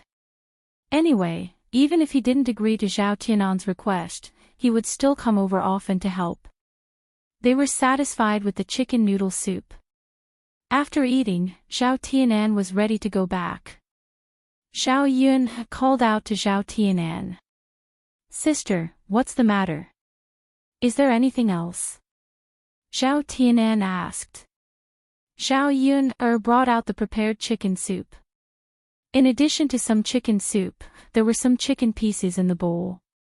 In addition, the 10 pigeon eggs that Zhao Yunhe put in were also put in the bowl. Zhao Yunhe handed it to Zhao Tianan and said, Tianan, take this back and let Dad and Mom eat it. Zhao Tianan hesitated whether to take it or not. Second sister, you can eat it yourself. You don't have to give it to us, right? It's okay. Second sister has delicious food here. Take it back and let Dad and Mom eat it first. But, no buts. Zhao Yunhe stuffed it into Zhao Tianan's hand. Go back quickly. It's almost dark. Zhao Tianan sighed and nodded. Then, sister, I'll go back first. Okay. Zhao Tianan trotted home, but before he went back, he first checked the situation at home. Such a good thing, naturally, he couldn't take it back in front of his family. Otherwise, his grandmother, aunt, and the other women would directly snatch the chicken soup away. They probably wouldn't even leave a chicken bone for his parents. After Zhao Tianan entered the courtyard, he heard the noise inside. It was his parents, grandmother, and aunt who were quarreling non-stop. Zhao Tianan listened attentively and heard the contents of the quarrel. Hu Chunhua shouted at the top of her voice, "You two useless guys. You can't even do something well. Mother, isn't Yun against giving Daodu away? Besides, Daodu is also Yun'er's biological son." Liang Jinchao replied in a low voice, but Hu Chunhua immediately scolded him again. Third daughter-in-law, you're still being stubborn. Don't tell me you still want to keep that little bastard as a disgrace to our old Zhao family for the rest of his life. Mother, that's not it. Isn't Yun'er against it? There's no reason for me to snatch it, right? Hu Chunhua glared at Liang Jinchao, exasperated at his failure to live up to her expectations. You're always talking back. What kind of life are you living? With a mother like you, it's normal for you to give birth to a little b*tch. Liang Jinchao's face turned green and red. Even though she felt uncomfortable, Hu Chunhua was her mother-in-law, so she couldn't refute her. Zhao Wenhua couldn't help but advise, Mother, don't scold Jinchao. You know Yun'er, this child, has a bit of a temper. If you send Daodu away from her, she'll definitely make a fuss. Let's take it slow and persuade her slowly. Hu Chunhua glared at Zhao Wenhua again. Persuade her? Do you think you have so much time to persuade her? By the time you're done persuading her, someone will have already sent the child over. 200 taels of silver. Hu Chunhua couldn't wait to get her hands on the 200 taels of silver. All right. You've just finished eating and you're already quarreling. If you continue to quarrel, get out. Zhao Baoshan, who had been silent all this while, reprimanded them. The whole family was so noisy that he was getting a headache.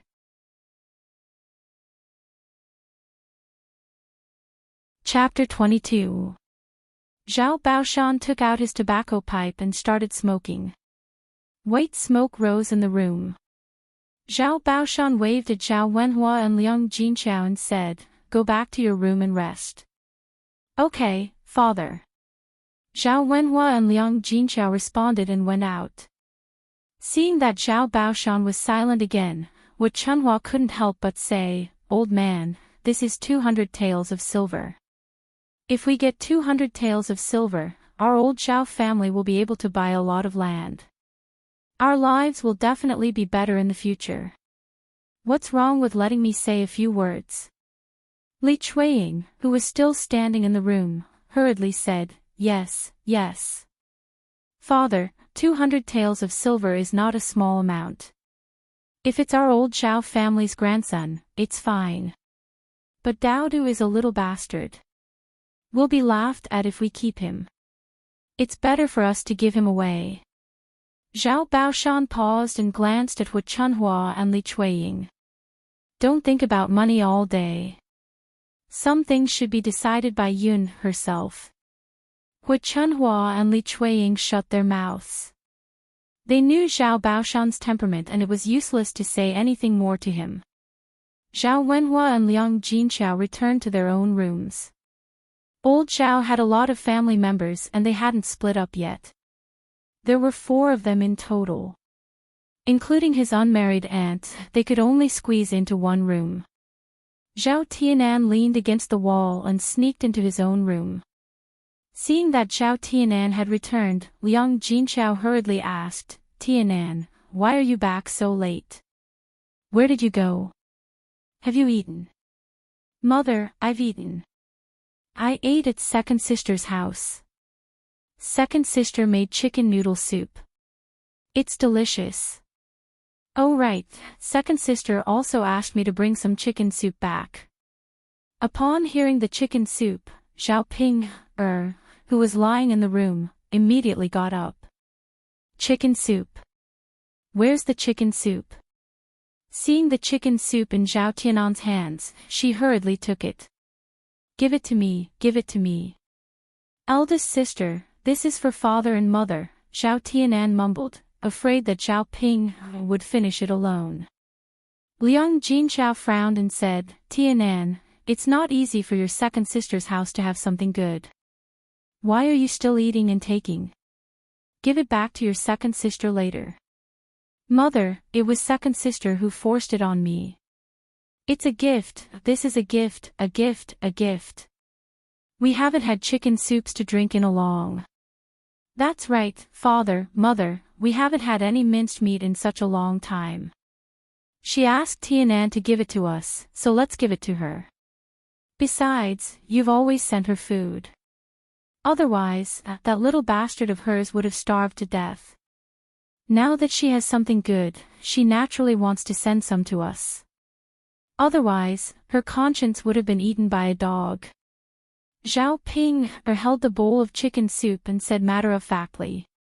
Then, she called Zhao Tianhua and Liang Jinqiao and said, "Mother, let's eat.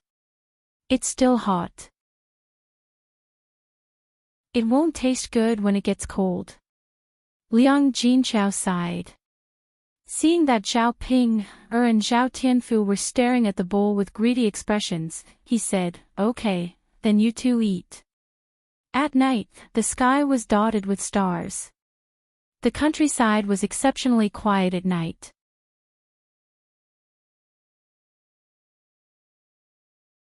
Chapter 23. She was used to sleeping on the Simmons bed, so she couldn't sleep at night. The village was near the mountain, so the temperature difference between day and night was huge. At night, the temperature was very low. Even with the thin quilt covering her body, it was still very cold. Xiao Yun and Daodu slept in their clothes. Daodu's lips were a little purple because of the cold. Xiao Yun hugged Daodu in her arms, letting him feel the warmth of her body. The little bun also had a faint milky fragrance on his body, which was very pleasant to smell. In the middle of the night, Xiao Yun was really sleepy and unknowingly fell asleep. The next morning, Xiao Yun woke up. Today, she was going to go up the mountain and rush back for lunch, so she had to go early. Daodu was still sleeping soundly. Xiao Yun patted Daodu's little face and gently called out to Daodu, "Daodu, mother is going up the mountain. Get up." Daodu rubbed his sleepy eyes and quickly got up. Xiao Yun put the things in the basket and prepared them. Then, she held Daodu's little hand and walked up the mountain. In the early morning, there was still a thin fog on the mountain, and there was a trace of coolness. Xiao Yun directly went to the beehive she remembered last time. This time, the purpose of going up the mountain was to get the honey. Although there wasn't much honey in a beehive, there were many beehives in the mountain. If she could get a few of them, she would be able to get a lot of honey. Xiao Yun took Daodu to the bottom of a beehive. First, she let Daodu hide a little further away, so that the bees wouldn't fly over and sting Daodu. "Daodu, you stay here and don't move. Nyangqin is going to climb up the tree," Xiao Yun warned. Yes, yes. Mother." Daodu nodded sensibly. Xiao Yun kissed Daodu's little face. Daodu is so obedient. Then, she turned and climbed up the tree. Xiao Yun tried her best to be as light as possible, so as not to disturb the bees on the tree. Then, she took out the tools she prepared. She lit a bunch of grass mixed with soil. This way, the grass wouldn't burn, but thick smoke would come out. After Xiao Yun did all this, she hurriedly climbed down the tree and retreated to Daodu's position. Not long after, the smoke became thicker and thicker. The bees that were originally staying in the beehive seemed to be unable to bear it and slowly began to fly out of the beehive. After all, the beehive, and the beehive, Xiao Yun went back up the tree. Then, she took out a small knife and cut a small hole in the beehive. Then, she took out all the honey from the beehive. Xiao Yun didn't completely destroy the beehive. The beehive was where the bees lived. She didn't want to destroy the beehive just to get some honey. In addition, she left the beehive. The bees would come back on their own. After a while, she could continue to get more honey. There wasn't much honey in one beehive. Fortunately, there were many beehives on the mountain. Xiao Yun followed the same method and took out 2 large jars of honey. In ancient times, honey was also a good thing. Generally, only rich families could afford it. 2 jars of honey should be worth a lot of money. Unknowingly, the whole morning had passed. Xiao Yun was full of harvests and prepared to go down the mountain with Daodu.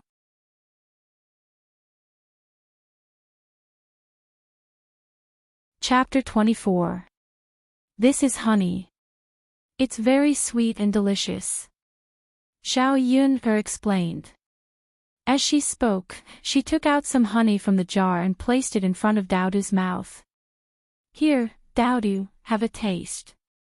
See how it tastes. Daodu licked it and a bright smile immediately appeared on his little face. Mother, it's very sweet. Daodu likes it. If you like it, Mother will leave some for you. Drink it with water when we go back. It's also very sweet and delicious. NN. As the mother and daughter walked down the mountain, they passed by a hillside. There weren't many trees here, only tea trees. Xiao Yun's footsteps stopped and looked at a large tea tree. It was spring now and fresh tea leaves had already appeared. However, there weren't many people who came to the mountain, so the tea leaves weren't picked by anyone. In the original owner's memory, the people of this world never drank tea. She didn't know if it was because no one knew how to drink tea or if the people here didn't drink tea at all. Xiao Yun looked at the tea trees and suddenly thought of something. She found a business opportunity. If the people of this world didn't have tea leaves and didn't know how to make tea leaves, then she should be able to earn a sum of money by selling these tea leaves. However, if she wanted to make a fortune by selling tea leaves, she first had to let the people of this world know the benefits of tea leaves. They would only spend money to buy it if they thought it was good. Dowdu, help mother look after the honey. Zhao Yun put the honey on the ground and took the basket on her back, preparing to pick the tea leaves. NN. Mother, what are you doing? Mother is going to pick the leaves. Mother, what are you picking the leaves for? Dowdu's soft and cute voice asked curiously. It's very useful. In the future, mother can use these leaves to exchange for delicious food for Dowdu to eat. Oh, then mother will go pick them. Dowdu, look after the honey. Okay. Zhao Yun'er carried the basket and went into the tea tree. She picked the newly grown leaves and picked them. After a while, she picked half of the basket of tea leaves. Zhao Yun'er felt that it was about time. She walked to Dowdu's side and said to Dowdu, Dowdu, let's go. Mother is done. Goo goo, Dowdu's stomach rumbled. Zhao Yun'er knew that Dowdu must be hungry, so she hurriedly brought Dowdu down the mountain. Dowdu, are you hungry? Let's go, Dowdu. Mother will cook for you when we get back. There was still some leftover chicken soup from yesterday. When Zhao Yun'er went back, she added some water and rolled out some noodles. The two of them had quite a sumptuous lunch. In the afternoon, the sun was just right. Zhao Yun'er took out a large dustpan and put the tea leaves she picked today under the sun to dry. Just as she was free, she saw Aunt Lu from next door come over with a basket in her hand. Aunt Lu and Zhao Yun'er's houses were not far from each other. Aunt Lu would drop by when she had nothing to do and bring some things over from time to time. Yun'er girl. Aunt Lu's warm and affectionate voice could be heard from afar. Zhao Yun'er smiled at Aunt Lu and asked, Aunt Lu, is there anything I can help you with? Aunt Lu smiled and said, I made some shepherd's purse dumplings and brought you a bowl. You and Dowdu can have a taste. As she spoke, Auntie Lu lifted the cloth covering the basket. The dumplings inside were steaming hot.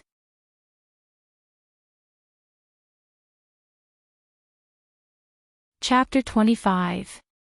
Thank you, Auntie Lu. Zhao Yun didn't refuse. She knew that Auntie Lu was sincere in giving them to her and Dowdu. Don't mention it. It's just a bowl of dumplings. Auntie Lu smiled brightly. Auntie Lu, come in and sit for a while, Zhao Yun said. Auntie Lu nodded with a smile. She had already eaten. Since she had nothing to do, she didn't mind chatting with Zhao Yun for a while. After the two of them entered Zhao Yun's house, Zhao Yun first poured a glass of water for Auntie Lu, then brought over 10 pigeon eggs from the kitchen. Zhao Yun was very grateful for Auntie Lu's help over the past few years. Since she had something good now, she had to give some to Auntie Lu. Auntie Lu hurriedly refused. Yun, you should keep these pigeon eggs for yourself and Dowdu. Why are you giving them to Auntie? Auntie Lu, I've taken so many things from you over the past few years. I finally have the chance to give you some, but you're still refusing me. Auntie Lu sighed, then smiled and said, all right, then Auntie will accept them. Yun, you're really a good child. It's just a pity, Zhao Yun smiled bitterly. She knew what Auntie Lu was referring to. She also silently mourned for the original owner for a while. With the original owner's looks, she would have been able to find a good marriage if she hadn't gotten pregnant out of wedlock. She wouldn't have had such a hard time over the past few years. Grandma Lu, Dowdu held a bowl in his hand and brought it to Auntie Lu. He said to Auntie Lu, Grandma Lu, this is the water my mother made for me. It's very sweet. Dowdu, you should drink some too. Auntie Lu looked at Dowdu's sensible appearance and a trace of tenderness flashed through her eyes. She stroked Dowdu's head and said, Dowdu is such a good boy. If Grandma doesn't want to drink, Dowdu can drink it himself. Then Dowdu will drink it. Lil P smiled sweetly at Auntie Lu, and then drank the sweet water made by Zhao Yun with honey in small mouthfuls. Daodu is such a sensible and adorable child.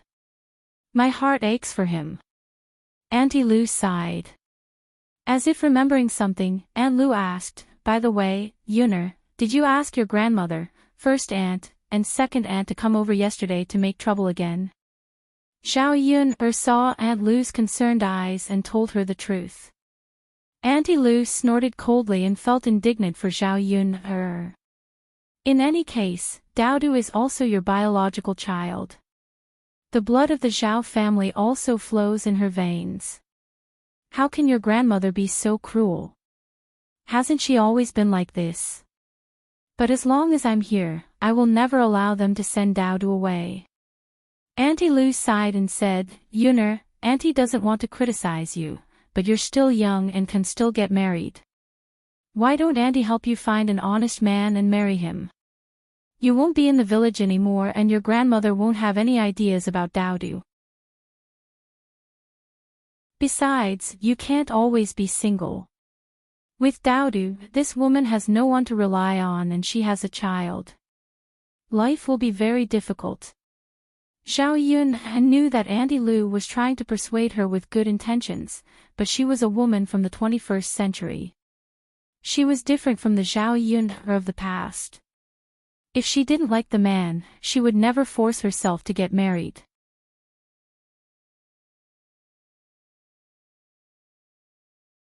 Chapter 26. When Daodu finished speaking, Zhao Yun's mouth twitched slightly. She felt a bit awkward. Daodu really engraved her words in her heart.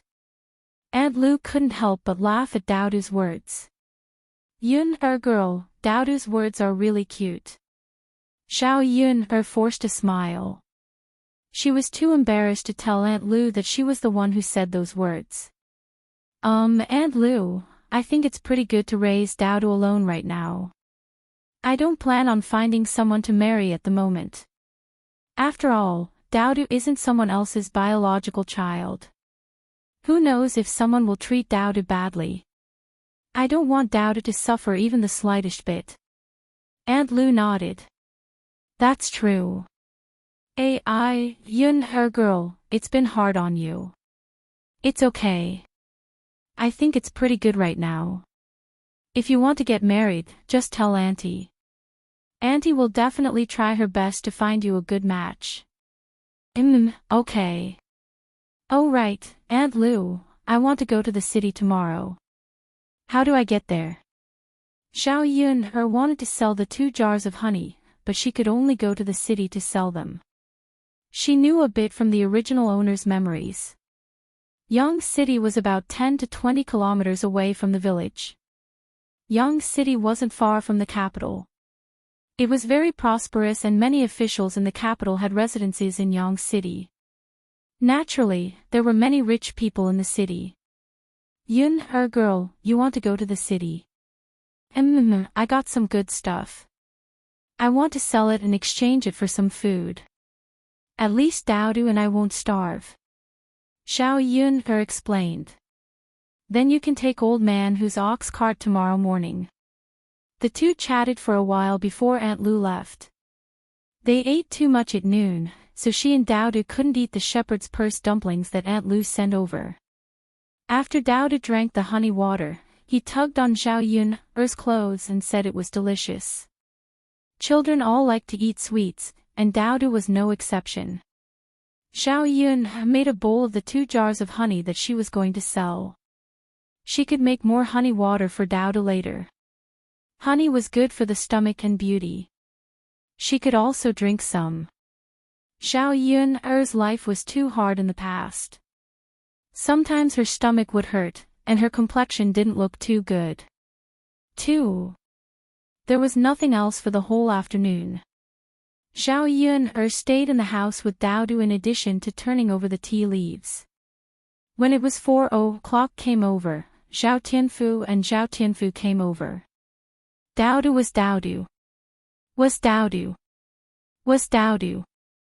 Daodu was born after Zhao Yun got pregnant out of wedlock. He was called a little bastard by many people. Therefore, the other children in the village brought Dowda to play with them. Zhao Tianfu usually came over and took Dowda to play with some interesting things. Dowda liked this uncle very much. Big uncle, little uncle, Dowda called out sweetly. Dowda, Zhao Tianfu came over and held Dowda's little hand. Looking at her two younger brothers' love for Dowda, the corner of Zhao Yun's mouth also revealed a smile. Zhao Tianfu took Dowda out to play in the village. Zhao Tianan stayed. He wanted to help Zhao Yun, so he filled 2 buckets with water and chopped some firewood. Second sister. Zhao Tianan looked at Zhao Yun. He wanted to say something, but stopped.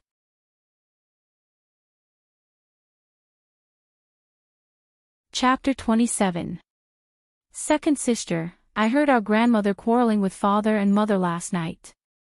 Second sister, is grandmother really going to give Dowda away? Zhao Tianan asked with a frown. Obviously, he didn't want Dowda to be sent away either. Zhao Yun was more concerned about what Chunhua scolding her parents. That damned old woman had indeed gone back to torment Zhao Wenhua and Liang Jinqiao. She didn't dare to visit them, and now she was venting her anger on them. Zhao Yun knew that her parents were in a difficult position, but she definitely wouldn't send Dowda away. Tianan, if grandmother bullies father and mother in the future, tell second sister. Second sister, are you going to help father and mother? Zhao Yun puffed out her chest. Of course. I can't let father and mother be bullied. Besides, father and mother were scolded by grandmother because of Dowda. Yes, second sister, then I'll protect father and mother in the future. I'm already so old, and I have the ability. I'll also protect second sister and Dowda. I won't let grandmother send Dowda away. Zhao Yun's heart warmed. She smiled at Zhao Tianan and said, Tianan, you're so good. Second sister has a good younger brother. Zhao Tianan touched his head shyly. Second sister, this is what I should do. We're family. Haha, you're right. Go and rest. Second sister will cook. Yes, yes. Zhao Yun killed all the pigeons, plucked their feathers, and cut open their bellies.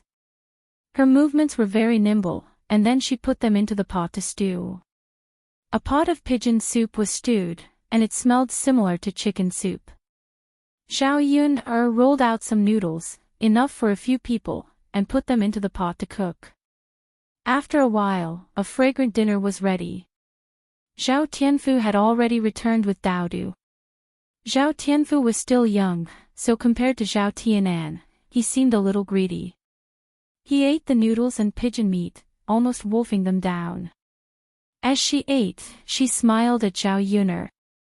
Second sister, it's really delicious. Zhao Yun felt a little sour in her heart.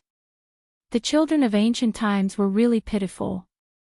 Zhao Yun said softly, if it's delicious, then eat more. Second sister made a lot. Zhao Tianfu smiled and nodded. Zhao Tianan poked Zhao Tianfu with his elbow and whispered into Zhao Tianan's ear, Tianfu, don't eat too much. Leave some for second sister and Dowda. Oh. Zhao Tianfu reacted. After finishing a bowl, he sat on the stool and wiped his mouth. He was too embarrassed to continue eating. Zhao Yun said, Tianfu, second sister will go and get more for you. Zhao Tianfu hurriedly waved his hand and smiled shyly. No need, second sister. I'm full. Tianfu, don't be shy. Eat more if you like. It's not like second sister doesn't have it here. There's still a lot left in the pot. Zhao Tianfu licked his lower lip, looking as if he hadn't had enough, but he suppressed himself and was too embarrassed to speak. He looked at Zhao Tianan and asked for Zhao Tianan's opinion. Zhao Yun picked up Zhao Tianfu's bowl and scooped a bowl for him. Only when you're full will you have strength.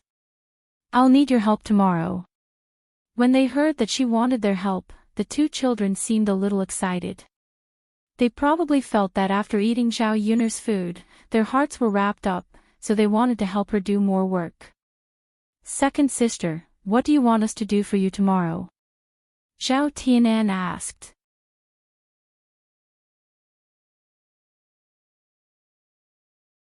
Chapter 28.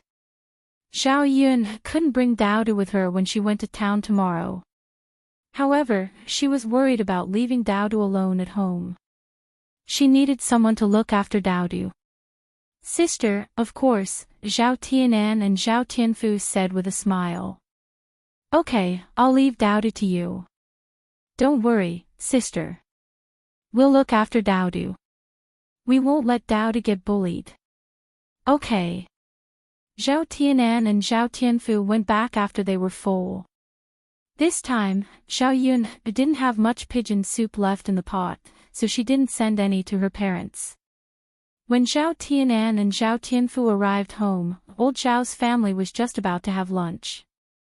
When he called the two of them over to eat, the two of them ran back to their room. Hu Chunhua asked with some doubts, these two boys are really strange, especially Tianan. He hasn't eaten dinner for the past 2 days. Isn't he hungry? In the past, when it's late, he's faster than anyone to grab food. After Hu Chunhua finished speaking, Zhao Ping, who was sitting and eating dinner, snorted coldly. Let's go to that little B*tch Zhao Yun's place to eat. The dishes on the table were only a few plates of cabbage and shepherd's purse picked from the ridge in the fields. There was nothing else. There wasn't a trace of oil in the dishes. Just looking at them made one lose their appetite. How could they compare to the taste of the chicken soup she drank last night? What can we eat at her place? Hu Chunhua snorted coldly, seemingly very disdainful. Let alone good food, if that little B*tch could fill her stomach, she would admire it. Zhao Ping put down her bowl and chopsticks and said to Hu Chunhua, Grandma, you don't know, right? Zhao Yun made chicken soup last night. Tianan had gone to drink chicken soup and eat chicken. Today, he brought Tianfu over. Who knows what good things he's going to eat? At the mention of the chicken soup, Li Chuiying's eyes suddenly lit up. He licked the corner of his mouth as if he was craving for it. Where did that girl get this good stuff? Hu Chunhua was a little puzzled. She didn't know why, but when she heard that Zhao Yun was eating good food, she felt very uncomfortable. Zhao Ping shrugged her shoulders and said, who knows? If he didn't steal it, then he must have gotten it through some other means. After Zhao Ping finished speaking, Liang Jinchao glared at her and reprimanded, Ping, how could you say that? If you don't want to say it, then don't say it. Zhao Ping pouted and poked at the food in her bowl. It tasted so bad. If it weren't for the fact that she was afraid of starving, she really wouldn't be able to eat it. Haha, that girl has grown up. She's learned how to steal things. How can this be? She's going to embarrass our old Zhao family in the future. Hu Chunhua said angrily, as if she had found another reason to look for Zhao Yun. Liang Jinchao hurriedly explained, Mother, don't misunderstand. Don't listen to Pinger's nonsense. Yun didn't do anything sneaky. Yesterday, when I went to Yun's place, I saw that she went to the mountains to catch pigeons. She even took some pigeon eggs and stewed them with pigeon soup. It's not chicken soup, it's just pigeon soup. Hu Chunhua snorted coldly, that girl has indeed grown up. She even went to the mountains to steal birds' nests. It'll be good if she's eaten by wild beasts. That's enough.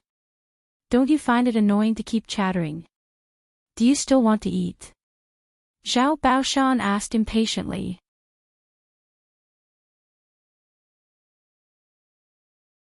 Chapter 29. Hu Chunhua was afraid that Zhao Baoshan would be unhappy, so she immediately sat down and started eating. Zhao Baoshan didn't say anything. In ancient times, men were everything. Even a woman like Hu Chunhua was extremely obedient to her man. Li Chuiying swallowed her saliva and smiled at Hu Chunhua. "Mother, when are we going to get some meat to eat? We haven't seen any minced meat since the new year, and there isn't even a bit of oil in the dishes. The boys in the family are growing, so they can't keep eating these. We should buy some good food to nourish them from time to time." Li Chuiying made it sound nice. She kept talking about her children, but the truth was that she wanted to eat. She was too embarrassed to say it out loud at her age, so she could only use her children as an excuse. Now that old Zhao's family hadn't split up, the money that the family earned was all given to Hu Chunhua. Moreover, they couldn't keep it for themselves. Otherwise, if Hu Chunhua found out about it, she would scold them for a few days and nights. Usually, when they weren't busy with farm work, the men in the family would find some work to do. If they went to town or the city to help, they could earn more than 10 copper coins a day. All of this money had to be given to Hu Chunhua. However, when Hu Chunhua was in a good mood, she would leave some for the family to spend as pocket money. Zhao Wenhua worked diligently and earned more money in the hopes that Hu Chunhua would be happy and leave him a few copper coins. In other words, he could use this money to buy some food to help Zhao Yuner. However, he didn't have a single copper coin in his private savings. Hu Chunhua glared at Li Chuiying. "Eat, eat, eat, all you know is to eat. Don't think that I don't know what you're thinking. You're the one who wants to eat, and you're dragging the child into it." Not only was Li Chuiying not angry, he even smiled apologetically and said, "Mother, you misunderstood. I really didn't do it for myself. I'm just telling the truth. Our old Zhao family isn't that poor. It's not a big deal to buy some meat for the family to enjoy, right?" Hu Chunhua still glared at Li Chuiying unhappily. "A caddy of meat costs 15 copper coins.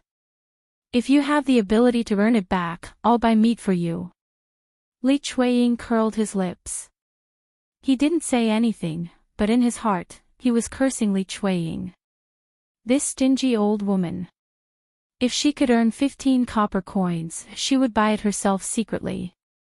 Why would she need to buy meat for the family to enjoy? Zhao Ping poked the cabbage and said to Hu Chunhua, "Grandmother, I think second aunt is right. We haven't eaten meat for months, and there's no oil in the vegetables. Zhao Yun can eat meat. We can't live worse than her, right?" Hu Chunhua was annoyed at the mention of Zhao Yun. He felt that Zhao Pinger's words were also reasonable. Their family's life couldn't be worse than Zhao Yun's, so he said, "That's fine. Tomorrow, I'll go and weigh a gene of pork back for you to eat." As soon as Hu Chunhua finished speaking, the people at the table were unusually excited. They were looking forward to eating pork tomorrow. The next morning, Zhao Yun got up when the sky was still dark. Her eyes were still a little sleepy. She didn't sleep well. Yesterday, she entrusted Daodu to her 2 younger brothers. Zhao Tianan and Zhao Tianfu came over early and also got up before dawn.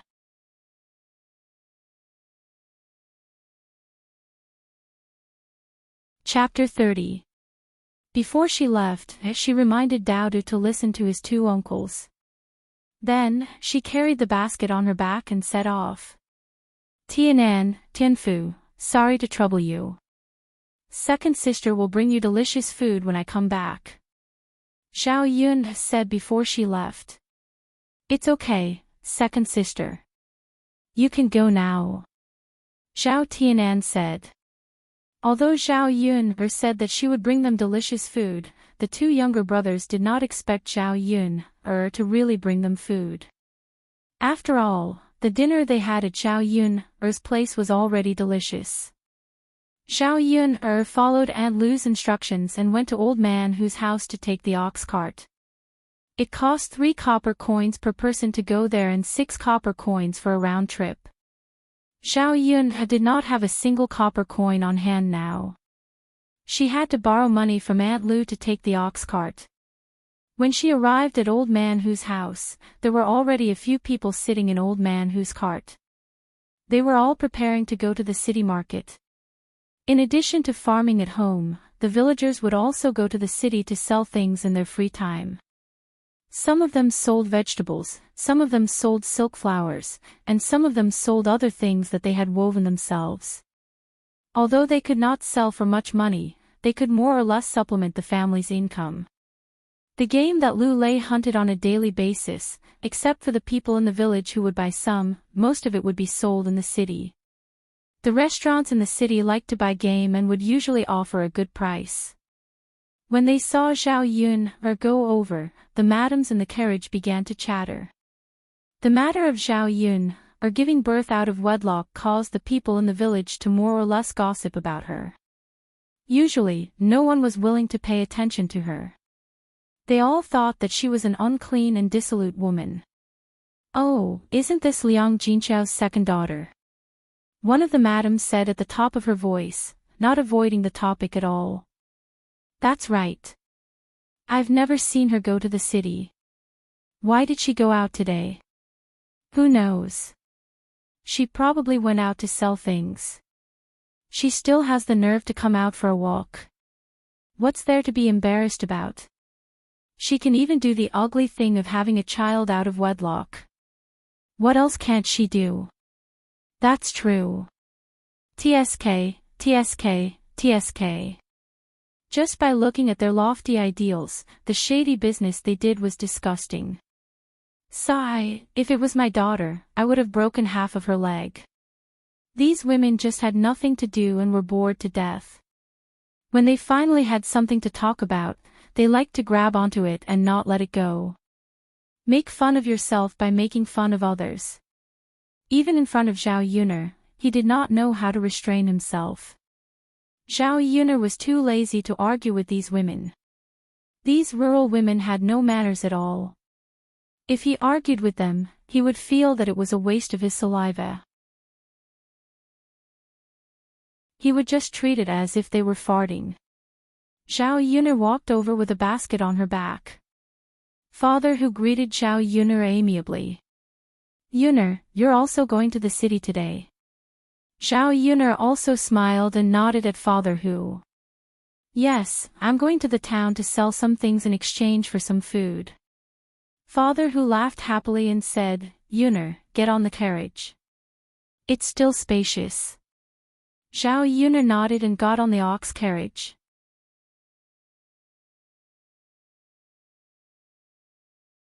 Chapter 31.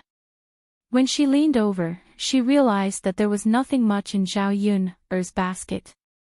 There were only 2 ceramic jars.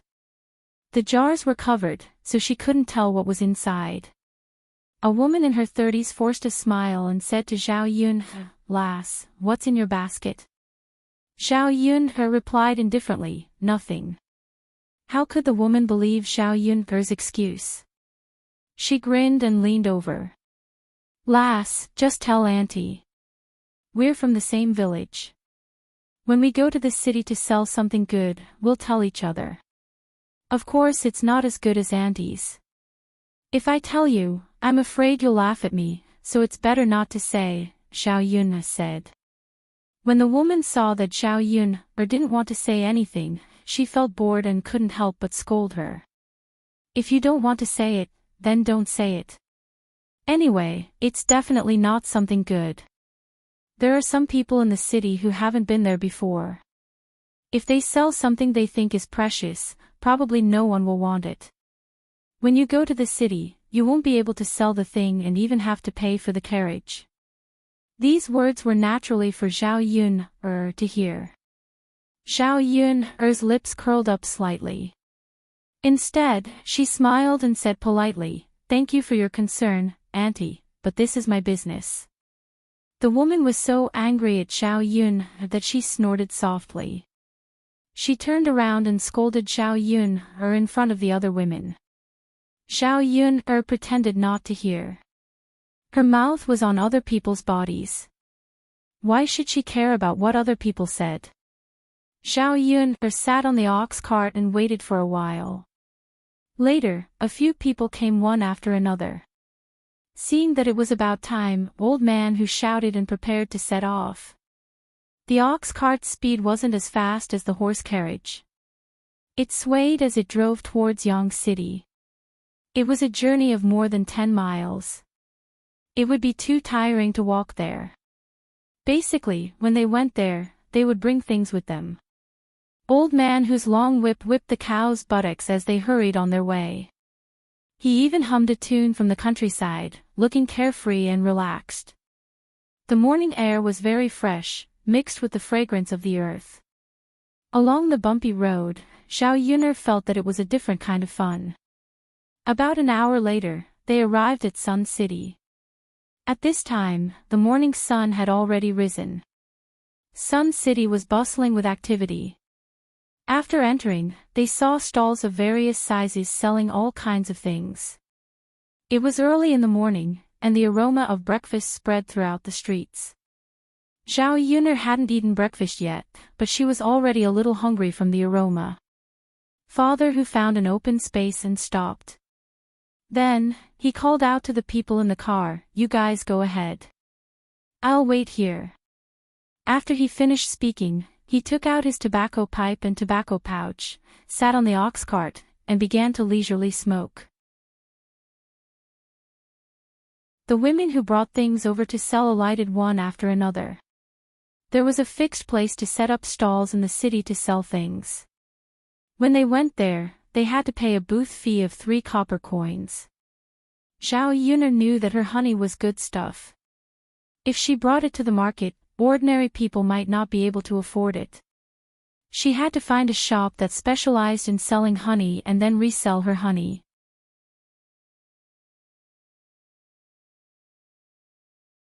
Chapter 32. Xiao Yun shook her head and said, "Thank you for your concern, Auntie. I can't sell the things I brought to the market. I have to try my luck elsewhere." "All right then. Yang City is very big. Don't get lost. Remember to come back here," the woman reminded her. Xiao Yun nodded. "Thank you, Auntie." With that, she carried the basket on her back and walked on the streets of Yang City. She began to look for a shop that could sell honey. There were many shops on this street, and they sold a lot of things. If she had money. Xiao Yun wanted to make a good purchase. However, she only had a few copper coins in her hand now, and they were borrowed from her. After searching for about half an hour, Xiao Yun finally found a shop, so she walked into the shop. The shop owner saw that Xiao Yun was dressed plainly, and there were even a few puddings on her clothes. However, it was clean and tidy. Thus, he asked, "Miss, are you here to buy something?" Xiao Yun shook her head. "No, I'm here to sell something." The shop owner was amused by Xiao Yun. "I don't lack anything here. I wonder what you want to sell to me." The shop owner was still polite and did not chase Xiao Yun out of the shop. If it were other shops, they would probably be too lazy to listen to Xiao Yun's nagging. "I saw that you sell honey here. I have some honey, so I want to sell it to you," Xiao Yun said. As she spoke, she took out the honey from the basket on her back and handed it to the shop owner. When he opened the jar, the sweet smell of honey wafted out. The shop owner leaned forward and took a look. Actually, they had a special supply channel for their honey. They did not sell it separately. However, when he saw that Xiao Yun seemed to want to sell his honey. She was dressed plainly. Perhaps her family was in urgent need of money. He took a look at the honey. The quality was not bad. It was even more fragrant than the honey in the shop. "Take a look. What do you think of my honey?" The shopkeeper smiled at Xiao Yun and said, "That's right. It's just that this honey is basically bought by rich people. If I have too much stock, the honey might go bad. If I accept your honey, I will also be taking some risks. I can give you a slightly lower price. Zhao Yun could understand. There weren't many preservatives in ancient times, and things couldn't be left aside forever. Then tell me the price. I can accept it. I'll definitely sell it. She was currently in need of money. No matter how much she could earn, it was better than not having any money at all. Miss, I'll give you 800 copper coins for these 2 jars of honey. What do you think? This price was actually higher than Zhao Yun's expectations. The shop owner would buy it from her and then sell it. In the middle, he would more or less receive some profit. Looking at the shop owner, she realized that he was a shrewd businessman. The price he gave her should be reasonable. After thinking for a while, he replied, "All right, 800 copper coins it is." Okay. The shop owner settled the bill for Zhao Yuner and told her that if she had more, she could send it directly to the shop. It was considered a long-term business. With 800 copper coins in her hand, Zhao Yuner was a little excited. This was the first pot of gold she had earned since she came to this world. It would only get better and better in the future. 800 copper coins was not a small amount in the countryside. Pork was only 15 copper coins per caddy. Converted to the money of this era, it was equivalent to 800 yuan in the 21st century.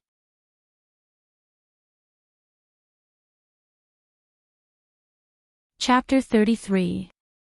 She had to buy more oil, salt, soy sauce, vinegar, and food. She had to be frugal with these 800 copper coins. Zhao Yun went to the market, looked at a few rice shops, and picked one with a relatively good price. In ancient times, there were different types of rice, brown rice and polished rice, and the prices were different. Brown rice was cheaper, a caddy of corn cost 5 copper coins, while polished rice cost 8 copper coins. According to the modern market price, food was slightly more expensive. The production of food in ancient times was not as good as in modern times. There were no hybrid rice, and there were no pesticides. The production of food was also much lower. Zhao Yun bought 10 caddies of brown rice and polished rice, and also bought 5 caddies of flour. One caddy cost 7 copper coins, and she spent a total of 165 copper coins. The oil tank at home was almost empty, and she bought 5 caddies of rapeseed oil, salt, soy sauce, vinegar, and some white sugar, and she spent a total of 200 copper coins. She spent more than half of the money on a casual purchase. Although Zhao Yun was a little distressed, she had to buy these things, and they were indispensable. She hoped that she and Daodu could live a more refined life. If the money was gone, she could earn more. Zhao Yun's basket was gradually filled to the brim. Just as she was about to carry the basket and leave the grocery store, she saw an old man shouting, "Catch the thief, catch the thief, my money bag was stolen." In front of the old man, a young man in his early 20s was holding a money bag, and he was running forward in a panic. The old man looked anxious. The money in the money bag must be very important to him. Zhao Yun had been a police officer for so many years, and when she saw a thief, she habitually went to catch him. She put the basket in the grocery store, and said to the shop owner, "Please help me take care of it, I'll come back to get it later." After saying that, he dashed out. Although Zhao Yun's body was a little weak, she was still agile, and her light body shuttled through the crowd, and she was still quite fast. Soon, she caught the thief. Zhao Yun grabbed the thief's shoulder, and angrily said to the thief, "You dare to steal money in broad daylight, you're really capable. Hurry up and hand over the money bag, or else I won't be polite to you." When the thief saw that it was a young lady's house, he wasn't afraid at all. He was a man. Could it be that he couldn't beat a woman? You stinky woman, why do you care so much? If you don't let me go, I won't be polite to you. The thief warned. As he spoke, he began to resist and wanted to break free from Zhao Yun'er. Zhao Yun had many years of experience in catching thieves, so she was able to easily deal with thieves who wanted to escape from her hands. Seeing that the thief was about to resist, Zhao Yun'er twisted the thief's arm, and the sound of a pig howling could be heard. Ouch, ouch, ouch. You stinking woman, let go of me. The thief shouted. Zhao Yun'er's lips curled into a faint smile. If I want to let you go, it's very simple. Hurry up and hand over the money bag. I'll hand it over, okay? The thief said. Give it to me. Zhao Yun'er stretched out a hand in front of the thief, indicating that the thief should hand over the money bag to her. The thief pretended to hand it over, but he tried to break free.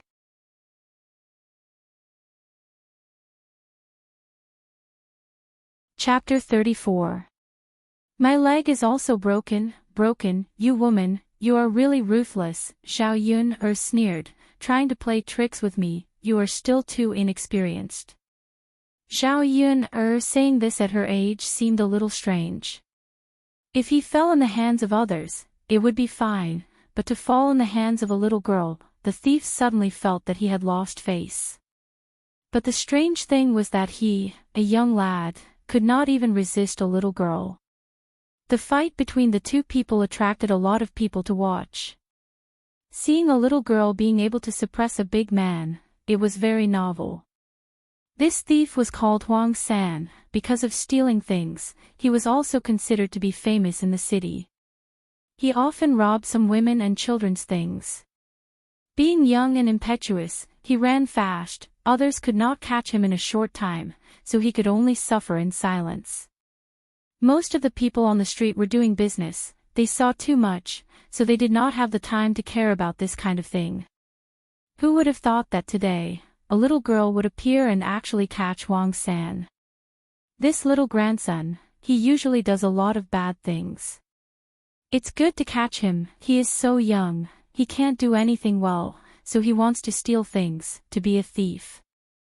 He should be properly taught a lesson, doing shameful things. Hit him, hit him. More and more people gathered around, all of them were clapping and cheering for Zhao Yun'er, and started to curse Huang San. Miss, I will give it to you, this time I will really give it to you, okay? Let me go. Huang San started to admit defeat and begged for mercy. As he spoke, he obediently took out the money bag and handed it to Zhao Yun'er. Zhao Yun'er did not intend to let Huang San go just like that. In the 21st century, when she caught a thief, under normal circumstances, she would bring them back to the police station. The old grandpa who had his money bag stolen caught up with them, panting. Seeing Zhao Yun'er return the money bag to him, he quickly started to thank her. Miss, thank you, you are so kind. You are welcome, old grandpa, I have caught you, how do you want to deal with me? Release him or take him to the authorities? Zhao Yun'er respected the old man's decision. In ancient times, lawsuits were ignored. After all, she was not the one who had her money stolen. She had to see what the old man thought. If I don't go to jail for a period of time, there will also be people like me who will have their money stolen in the future, the old grandpa said. He was full of a sense of justice and was thinking for the future. Zhao Yun'er nodded. All right. Then he asked the crowd, who has a hemp rope? Can I have one please? Yes, yes, yes. Miss, here you go. As he spoke, someone handed it over to Zhao Yun'er. Zhao Yun'er restrained Huang San's hands and feet. After tying him up, she handed one end of the rope to the old man. Grandpa, I can't accompany you to the yamen. I've tied him up for you, Zhao Yun'er said. Miss, if there's nothing else, you can go about your business. Thank you so much for what happened today. It's nothing. Grandpa, I'm leaving. Just as Xiao Yun was about to leave, a carriage galloped over.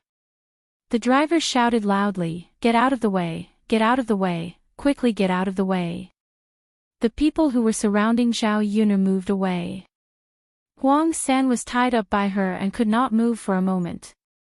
Xiao Yun tried to push Huang San away, but in the blink of an eye, the carriage was in front of her.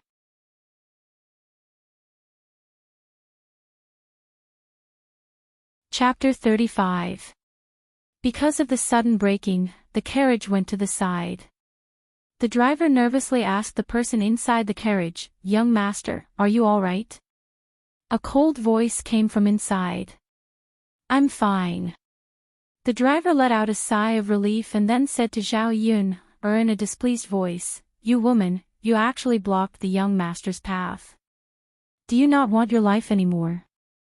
Originally, Xiao Yun felt a little guilty for almost causing a car accident, but listening to the coachman's angry scolding, she suddenly became annoyed.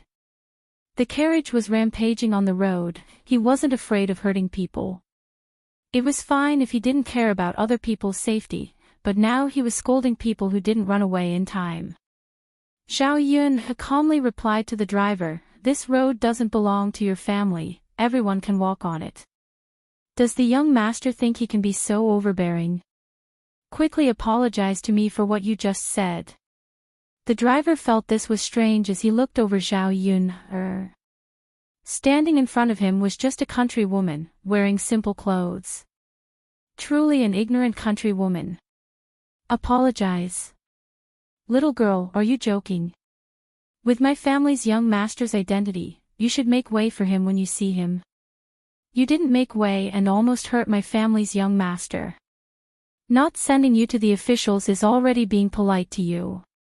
Xiao Yun felt this was a bit funny as her brows jumped up. She asked the driver, "Then I want to know, which law of our great Zhou country states that we have to make way for the young master's carriage, otherwise we will be convicted?" The great Zhou country that Xiao Yun had transmigrated to did not exist in the history of her original world. The great Zhou country was now peaceful and prosperous. The emperor also worked hard to govern the country and the country was governed by law. For every crime in the great Zhou country, there had to be a law before it could be convicted. It was very similar to the laws of the 21st century. The driver didn't know what to say when he was asked by Xiao Yun. Who would have thought that this country woman would not be afraid at all after hearing the young master's name? Rather, her mind was clear and her aura suppressed him. She didn't know if she should be considered ignorant. What? Did I say something wrong? Apologize to that lady. A pleasant male voice came from inside the carriage. His voice was a little hoarse and deep, but it had a hint of masculine charm. Xiao Yun was immediately attracted by the voice. She walked towards the carriage, curious as to what kind of man was sitting in the carriage. "Your Highness."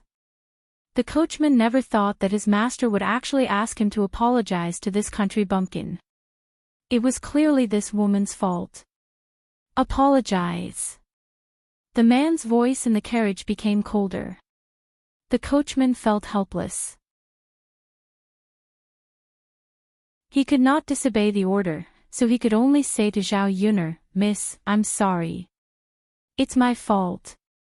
Xiao Yun was not an aggressive person. Since the other party had apologized, she would not say too much. Instead, he said to the man in the carriage, "Your coachman isn't much, but your master's attitude isn't bad. This lady is a great person who doesn't hold a grudge against a petty person and forgives you." The man in the carriage couldn't help but curl up the corners of his mouth. His smile had a trace of evil charm.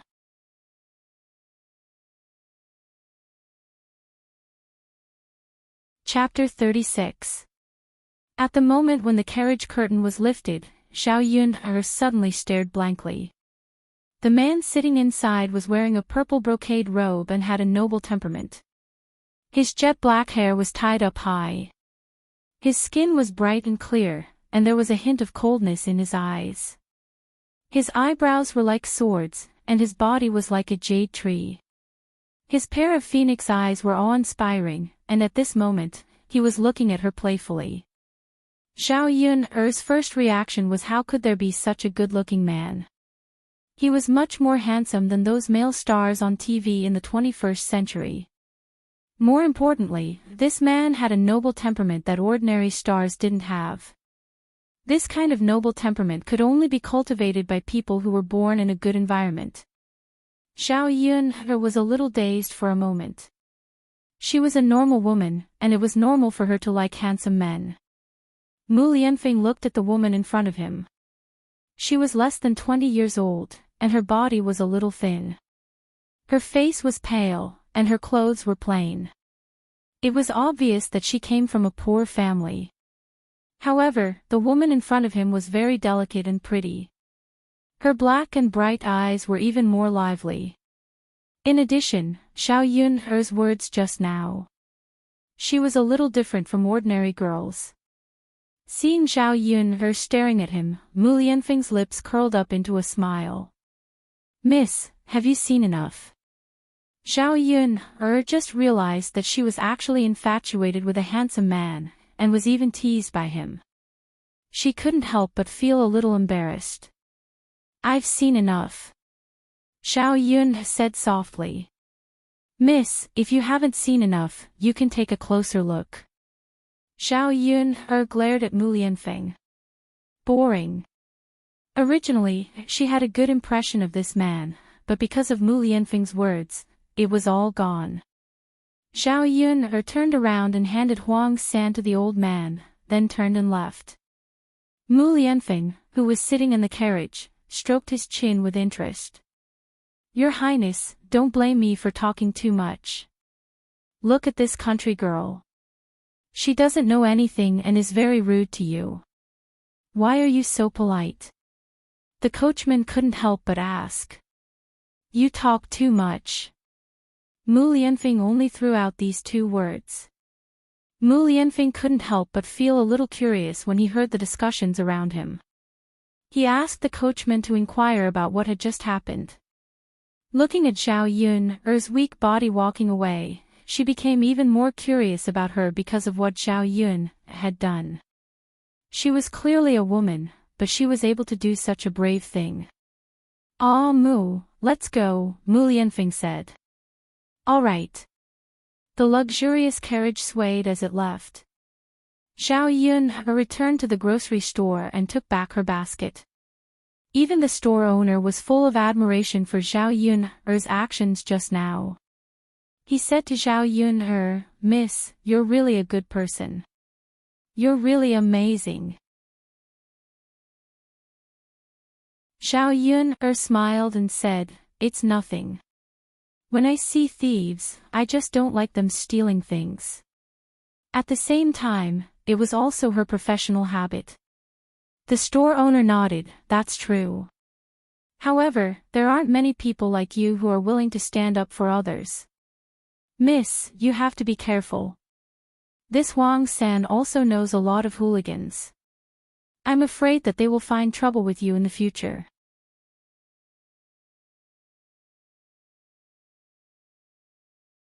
Chapter 37. Alright, Mississippi. Take care. I'll give you a discount the next time you come here. Alright. Zhao Yun carried the basket on her back and walked out of the grocery store. She then went to other places to see if there was anything else she wanted to buy. It was her first time coming to a place like this. She had only seen it on television before. Now that she was here, she felt that it was a novel experience. He glanced left and right. She had not eaten breakfast, walked for a long time, caught a thief, and now carried something on her back. She felt that she was exhausted. When she reached a snack stall, Zhao Yun prepared to buy something to fill her stomach. Boss, how much is this bun?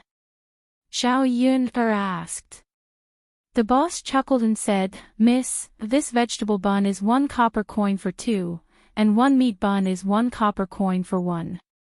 Zhao Yun nodded. After conversion, it was about the same as the prices in the 21st century.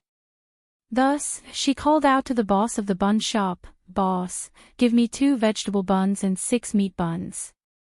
"All right," the boss chuckled in response. Then, he took a piece of butter paper and wrapped the buns together before handing it to Zhao Yun. "Miss, these are the buns you wanted. Take them." When Zhao Yun took them, she handed over 7 copper coins. She only needed to eat 2 vegetable buns. The meat buns were for Daodu and her 2 younger brothers. The ancient era was not like the modern era. There were very few opportunities to eat meat. They might not even be able to eat it once in a few months. For those who were not well off, they could only eat it during the new year. Therefore, meat buns were definitely considered a luxury in the countryside. After eating 2 vegetable buns, Zhao Yun was finally not very hungry. Then, she went to the market and bought some pork. Pork was 15 copper coins per catty. Zhao Yun bought 1 catty and some large bones. Ancient times were different from modern times. Modern people bought bones to make bone soup to nourish their bodies, but ancient people liked to buy pork. The fatter the pork, the better. This was because ancient people used too little oil when cooking. There was a lot of lard in the fatty meat, so they liked the greasy feeling more. In this way, there wasn't much oil or meat on the bones, so the price was only 3 copper coins per catty. As he was walking back, he passed by a shop. There were all kinds of snacks and pastries in the shop. They looked very exquisite and had a faint fragrance. Before coming out, Zhao Yun promised to bring some good food for the children to eat. It was not bad to buy these snacks back. After entering the shop and asking around, Zhao Yun found that the price of these snacks and pastries was much higher than other things in this era. Under normal circumstances, only the wealthy or well-off families in the city could afford it. A good box of pastries cost a few taels of silver, and even the worst ones cost a few hundred copper coins. After walking around, Zhao Yun bought some candies. Children loved to eat candies, so the price of these candies was within her acceptable range. 1 catty was 25 copper coins. Zhao Yun asked the shop owner to wrap 1 catty in butter paper and bring it back. After buying everything, she returned to Old Man Hu's place. There were not many people there yet. Old Man Hu smiled kindly at Zhao Yun. "Girl, you sold these things so quickly." "Yes. Your basket is full. You must have bought a lot of things."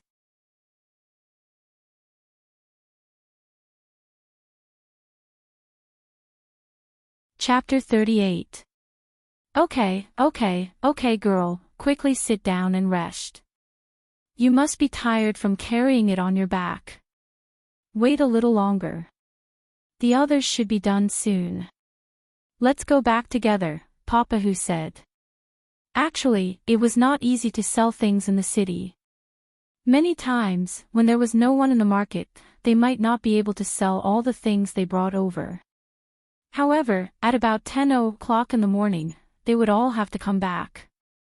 Papa Hu would only wait until this hour at the latest. It would take time for the carriage to reach the village. It would take an hour for the carriage to wobble. It would be just in time for lunch on the way back. Okay, Zhao Yun nodded in response. As she spoke, she sat in the carriage and put the basket on the back. She wiped the beads of sweat on her forehead and chatted with Papa Hu from time to time. From Father Hu's mouth, Zhao Yun also understood some of the situation in the city. Yang City was rich and prosperous, especially prosperous in business. There were many famous businessmen in the city, all of whom were extremely wealthy. Some were even as wealthy as a country. The most influential family in Yang City was the Helian family. In addition to doing good business in Yang City, the Helian family had shops and businesses in the capital and other cities. Ordinary people could only look up to these rich families. After all, the distance between them and them was still too far. Xiao Yun listened with great interest. What she was most interested in now was making money. Only by making money could she lead a good life with Daodu and live a smooth life in ancient times. After waiting for about an hour, the other women also came back. Many of them brought back things that were not sold. Business is really bad today. Look, there's still half a basket of vegetables that haven't been sold. Me too. I didn't sell many of these silk flowers. With the travel expenses, I can't even cover the capital. Business is like this. It depends on luck. Sometimes, if you're lucky, you can sell it in a while. If you're unlucky, you'll lose money. This business is not good. Yes, it's not good. Earning money is never easy. Let's take it slow. If we don't come out and try, we won't be able to earn a single cent. Anyway, we women can't do much farm work at home. Well, it's fine. I'll come again tomorrow. While they were talking, they got on the carriage and saw that Xiao Yuner had already returned. Moreover, she had bought a lot of things in her basket. Needless to say, Xiao Yuner must have sold the things she brought today. Only then would she have the money to buy these things. These women couldn't help but feel jealous when they saw this. Some of them asked in a sarcastic tone, "Yuner, you must have sold a lot of things today, right?" Xiao Yuner replied faintly, "It's all right." "How is this okay?" "I think you sold it for a lot of silver, at least a few hundred copper coins." "Don't you think so?" The other women also responded, "That's for sure. The things in this basket add up to a few hundred copper coins. The things sold will definitely be worth more than that. That's really a lot of money. I sold it for so long, but I only sold it for 20 copper coins."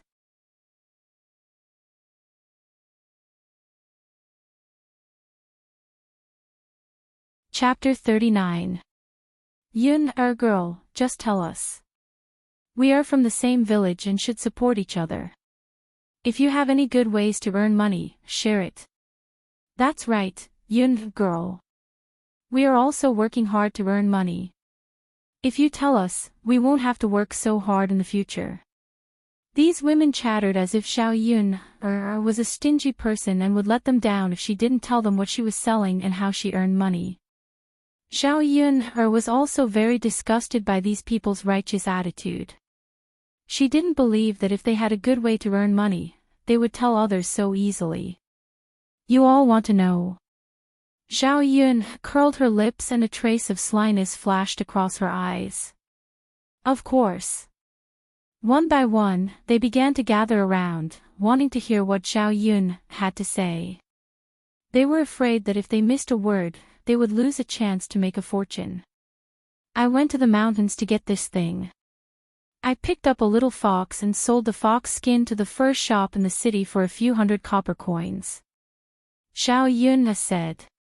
Xiao Yun said this because she was sure that these women wouldn't dare to go into the mountains. Compared to a few hundred copper coins, their lives were definitely more important. Sure enough, when these women heard Xiao Yun say this, their faces changed a little. They didn't doubt Xiao Yun's words. After all, there wasn't anything good in the village. It must be because she got some treasure from the mountains.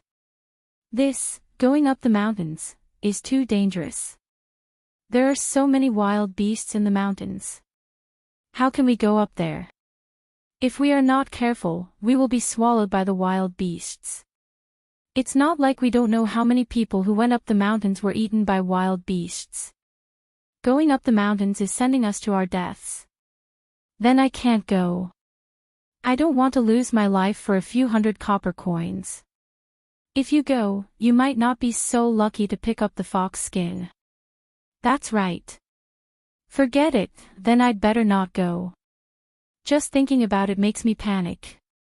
After these women finished their discussion, they gradually fell silent. No matter how much money he earned, it was useless if he didn't have the life to enjoy it. The corners of Zhao Yun's mouth curled up into a smile. These women were finally not surrounding her with questions. Father who had been smoking in silence, finally spoke up. He said to the women, "How can it be so easy to make money in this world? Don't be jealous of others who earn more and have other thoughts." What Papa Hu said was the truth. When Zhao Yun'er heard this, her impression of Papa Hu increased by a lot. This old man was a decent person. Yes, yes, yes. Father Hu, you're right. It's not easy for us to earn money.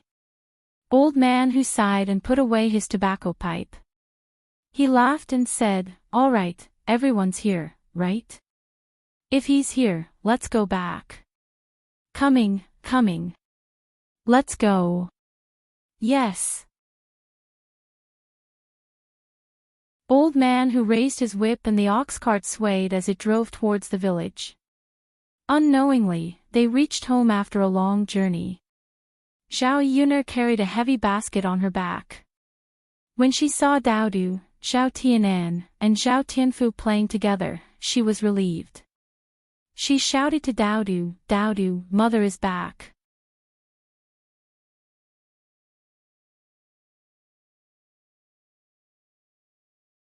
Chapter 40. Mother. The little guy looked very excited, probably because he had never left her side for such a long time. Zhao Yun'er patted Daodu's little head and said, "Let's go, Daodu, go inside. Mother brought you delicious food." Aha! Daodu nodded heavily and responded with a soft voice. Zhao Tianan and Zhao Tianfu also entered the room. Zhao Yun'er took down the basket on her back and took out a few meat buns from it. "Come, eat. Eat some meat buns first to fill your stomach. You must be hungry all morning." The meat buns emitted a meaty aroma, and the children immediately looked at them with eager eyes. "Second sister, did you buy meat buns?" Zhao Tianfu asked. He seemed to be swallowing his saliva into his stomach. Zhao Yun'er nodded and said, "Yes, meat buns." As she spoke, she opened the butter paper and handed it to the children. "You can eat it. It's still warm." Zhao Tianan and Zhao Tianfu were a little embarrassed. They had never tasted meat buns before. It was a good thing, and their family was usually willing to buy it back.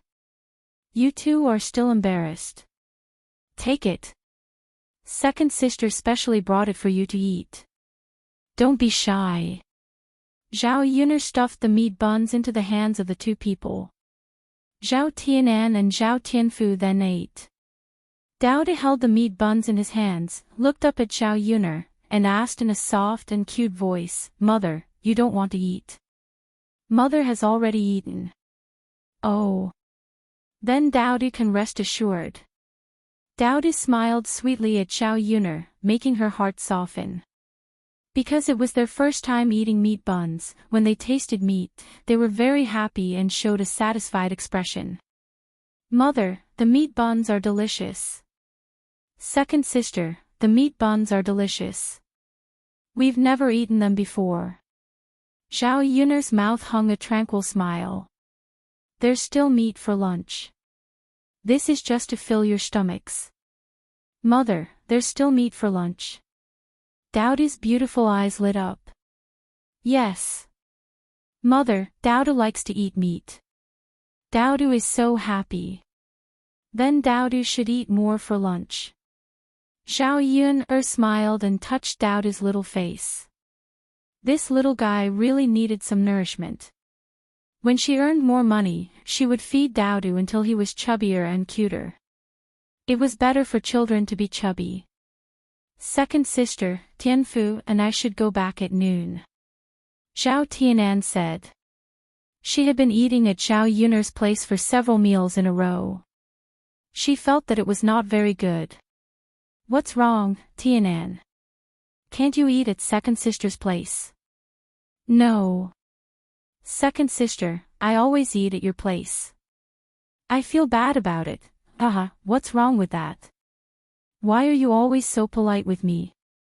In the future, second sister will often go out. Will I be embarrassed to ask you to help me look after Daudu? Second sister, if you're polite with me, then I won't ask you for help in the future. We're a family, so there's no need to draw such a clear line. Zhao Tianan bit his lower lip. He was convinced by Zhao Yuner. Okay, second sister, then I'll stay and eat. That's right. Not only this time, you can't say such things to me in the future. Zhao Yuner took out the candy from the basket and stuffed some into the children's hands. Then she let them go out to play and come back later. She was going to make lunch.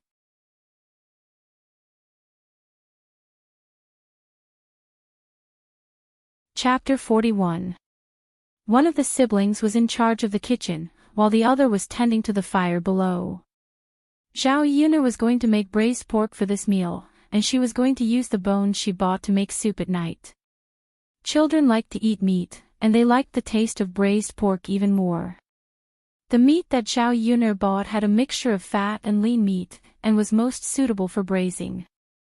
First, she washed the meat, cut it into small pieces, put it in a bowl, and marinated it with salt, cooking wine, and shredded ginger for more than 10 minutes.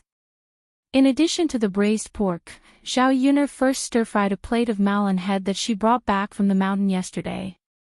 Second sister, can I ask you a question? Zhao Tianan asked while tending to the fire.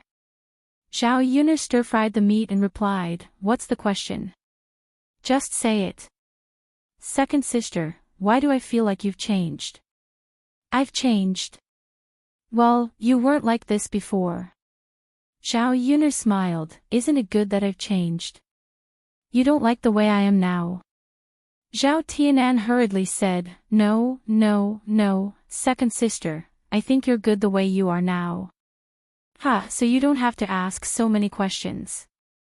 People always change. Only after experiencing a lot will you become the person you want to be. For example, in the past, second sister would only be bullied, causing Daudu to be wronged. Now, second sister wants to be stronger and let herself and Daudu live a good life. Zhao Tianan nodded heavily. Second sister, you're right. Tianan, make the fire bigger. Second sister needs to roast meat now. Zhao Yuner called out. Okay, second sister. This time, Zhao Yuner went to the city and bought some of the seasonings that she usually needed for cooking. Compared to grain, these things were not expensive. After the oil was heated up, Zhao Yuner put the chopped ginger, garlic and other ingredients into the pot and stir-fried for a while. Then, she put in the meat, and added some soy sauce and other seasonings. Not long after, the kitchen was filled with the aroma of meat. Zhao Tianan only felt that the aroma of the meat was too alluring. In the past, the roasted meat at home didn't smell like this. The saliva in his mouth kept flowing into his stomach. When the broth in the pot gradually decreased, Zhao Yuner asked Zhao Tianan to reduce the heat and began to collect the broth. The taste of the braised pork she made was praised by everyone as delicious. It was even better than the food cooked by the chefs of the star hotels outside. The steaming rice in the other pot was almost done. Just as she was waiting for Daudu and Zhao Tianfu to come back for dinner, she saw a 5 or 6-year-old boy running over to Zhao Yuner. He panted and said, Daudu's mother, Daudu was beaten up by someone. Hurry over. Zhao Yuner recognized this child. He was the youngest son of the family Zhu next door, Zhu San'er. When Zhao Yuner heard this, her mind went blank for a moment. She hurriedly asked, San'er, where was Daudu beaten up? Hurry up and take me there. At the paddy field. Zhu San'er said. As he spoke, he stepped forward and led Zhao Yuner. Zhao Yuner ran all the way, full of worry. Daudu was still so young. What if he was hurt by other children? Children were not as strong as adults. Even the slightest bump would not be tolerated. Zhao Yun'er followed Zhu San'er to the paddy field. She saw Dao standing at the side and crying. Zhao Tianfu was wrestling with another child. There were other children around, cheering and watching the scene.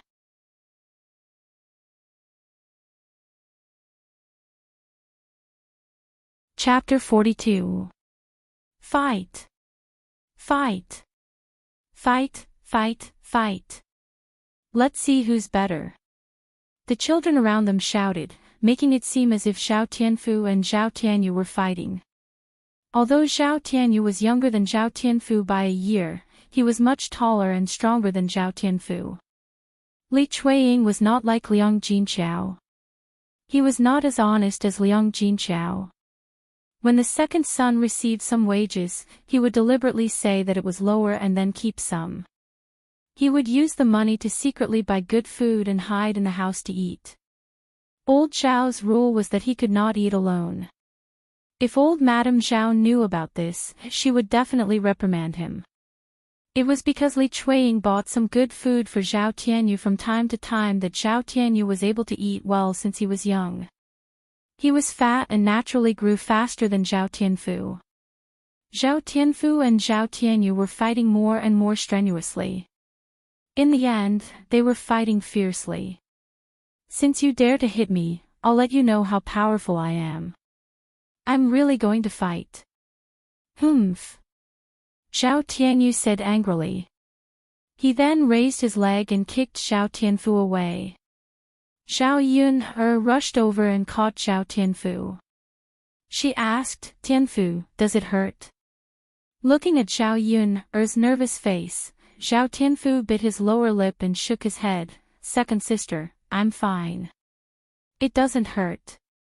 Zhao Yun'er did not believe him. There were a few scratches on his arm and his hair was messy. Zhao Tianyu was so young, but he was so ruthless. However, Zhao Tianyu's situation was similar.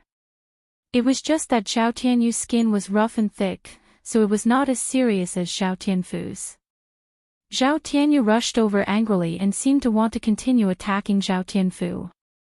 However, he was stopped by Zhao Yun'er. What are you going to do? Zhao Yun'er asked unhappily. Shameless bitch, none of your business. Zhao Tianyu wasn't polite to Zhao Yun'er at all. Zhao Yun'er was immediately angered by Zhao Tianyu's impolite attitude. After all, she was Zhao Tianyu's cousin. She shouldn't have called her a B*tch. Zhao Tianyu, you'd better watch your words.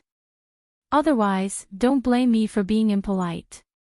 Zhao Yun'er warned Zhao Tianyu with a gloomy face. Although it was said that one shouldn't bicker with ordinary children, some naughty children were really too hateful. If he continued to accommodate them by saying that they were ignorant, it would only make them even more arrogant. How dare you! Zhao Tianyu didn't have the slightest fear towards Zhao Yun'er.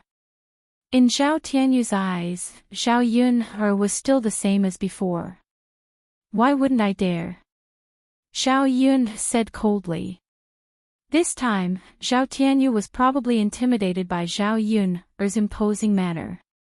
He didn't dare to say anything else. Mother.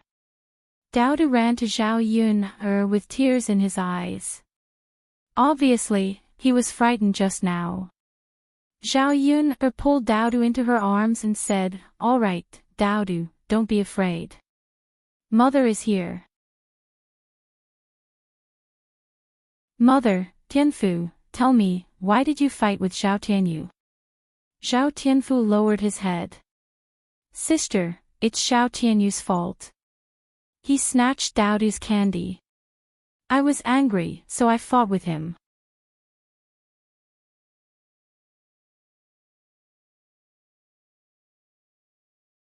Chapter 43. This Zhao Tianyu was usually treated as a treasure by Li Chuiying. Slowly, Zhao Tianyu became arrogant and had to give in to him. If there was something delicious, he had to have a share too. Daodu was also considered a member of the Zhao family. Zhao Yun'er previously acted timidly in front of the Zhao family. Zhao Tianyu saw it and thought that it was okay to bully Daodu. Even if Xiao Yun made trouble, there was still Li Chuiying to stop her. This time, not only did he snatch Daodu's candy, but he also pushed Daodu to the ground. Daodu suffered such a big grievance. As his uncle, Zhao Tianfu felt that he should stand up for Daodu, so he fought with Zhao Tianyu. Xiao Yun was furious when she heard this. This Zhao Tianyu was really too much. If Zhao Tianyu was just disrespectful to her, then it was fine. But Zhao Tianyu bullied Daodu, so Zhao Yun could not bear it anymore. There was also a red wound on Daodu's arm, which was stained with blood. Zhao Yun got up with a gloomy face. Zhao Tianyu saw Zhao Yun's calm face facing him and hurriedly prepared to escape, but he was caught by Zhao Yun. Zhao Tianyu struggled in Zhao Yun's hands. What are you doing? Let me go quickly. Zhao Tianyu, hurry up and apologize to Daodu, and promise not to bully him in the future. Why? I'm not going to apologize. Let me go quickly, or I'll go back and tell my mother and let my mother deal with you. Zhao Tianyu shouted. Zhao Yun sneered. He knew how to threaten her. Are you going to apologize or not? I'm not. Well, I gave you a chance, Zhao Yun said and slapped Zhao Tianyu's butt a few times. It was enough to make him feel pain, but it was not a fatal injury. After the pain, nothing would happen. Zhao Tianyu yelled at the top of his lungs, "It hurts. It hurts. It hurts so much. Let go of me. Let me go. I can let you go, but you have to apologize to me now." After Zhao Tianyu suffered, he immediately replied, "I apologize, I apologize.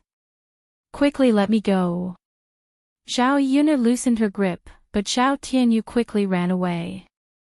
After running for a while and confirming that Zhao Yun wouldn't catch up with her, she shouted angrily at Zhao Yun, "I'm going to tell my mother now. You'll see." Looking at Zhao Tianyu's departing figure, Zhao Yun withdrew the coldness in her eyes. "Daodu, let's go home. It's time for dinner." Daodu nodded heavily, and the tears on his face were also wiped away by himself. Zhao Tianfu's injuries weren't small. He had to treat them properly when he went back.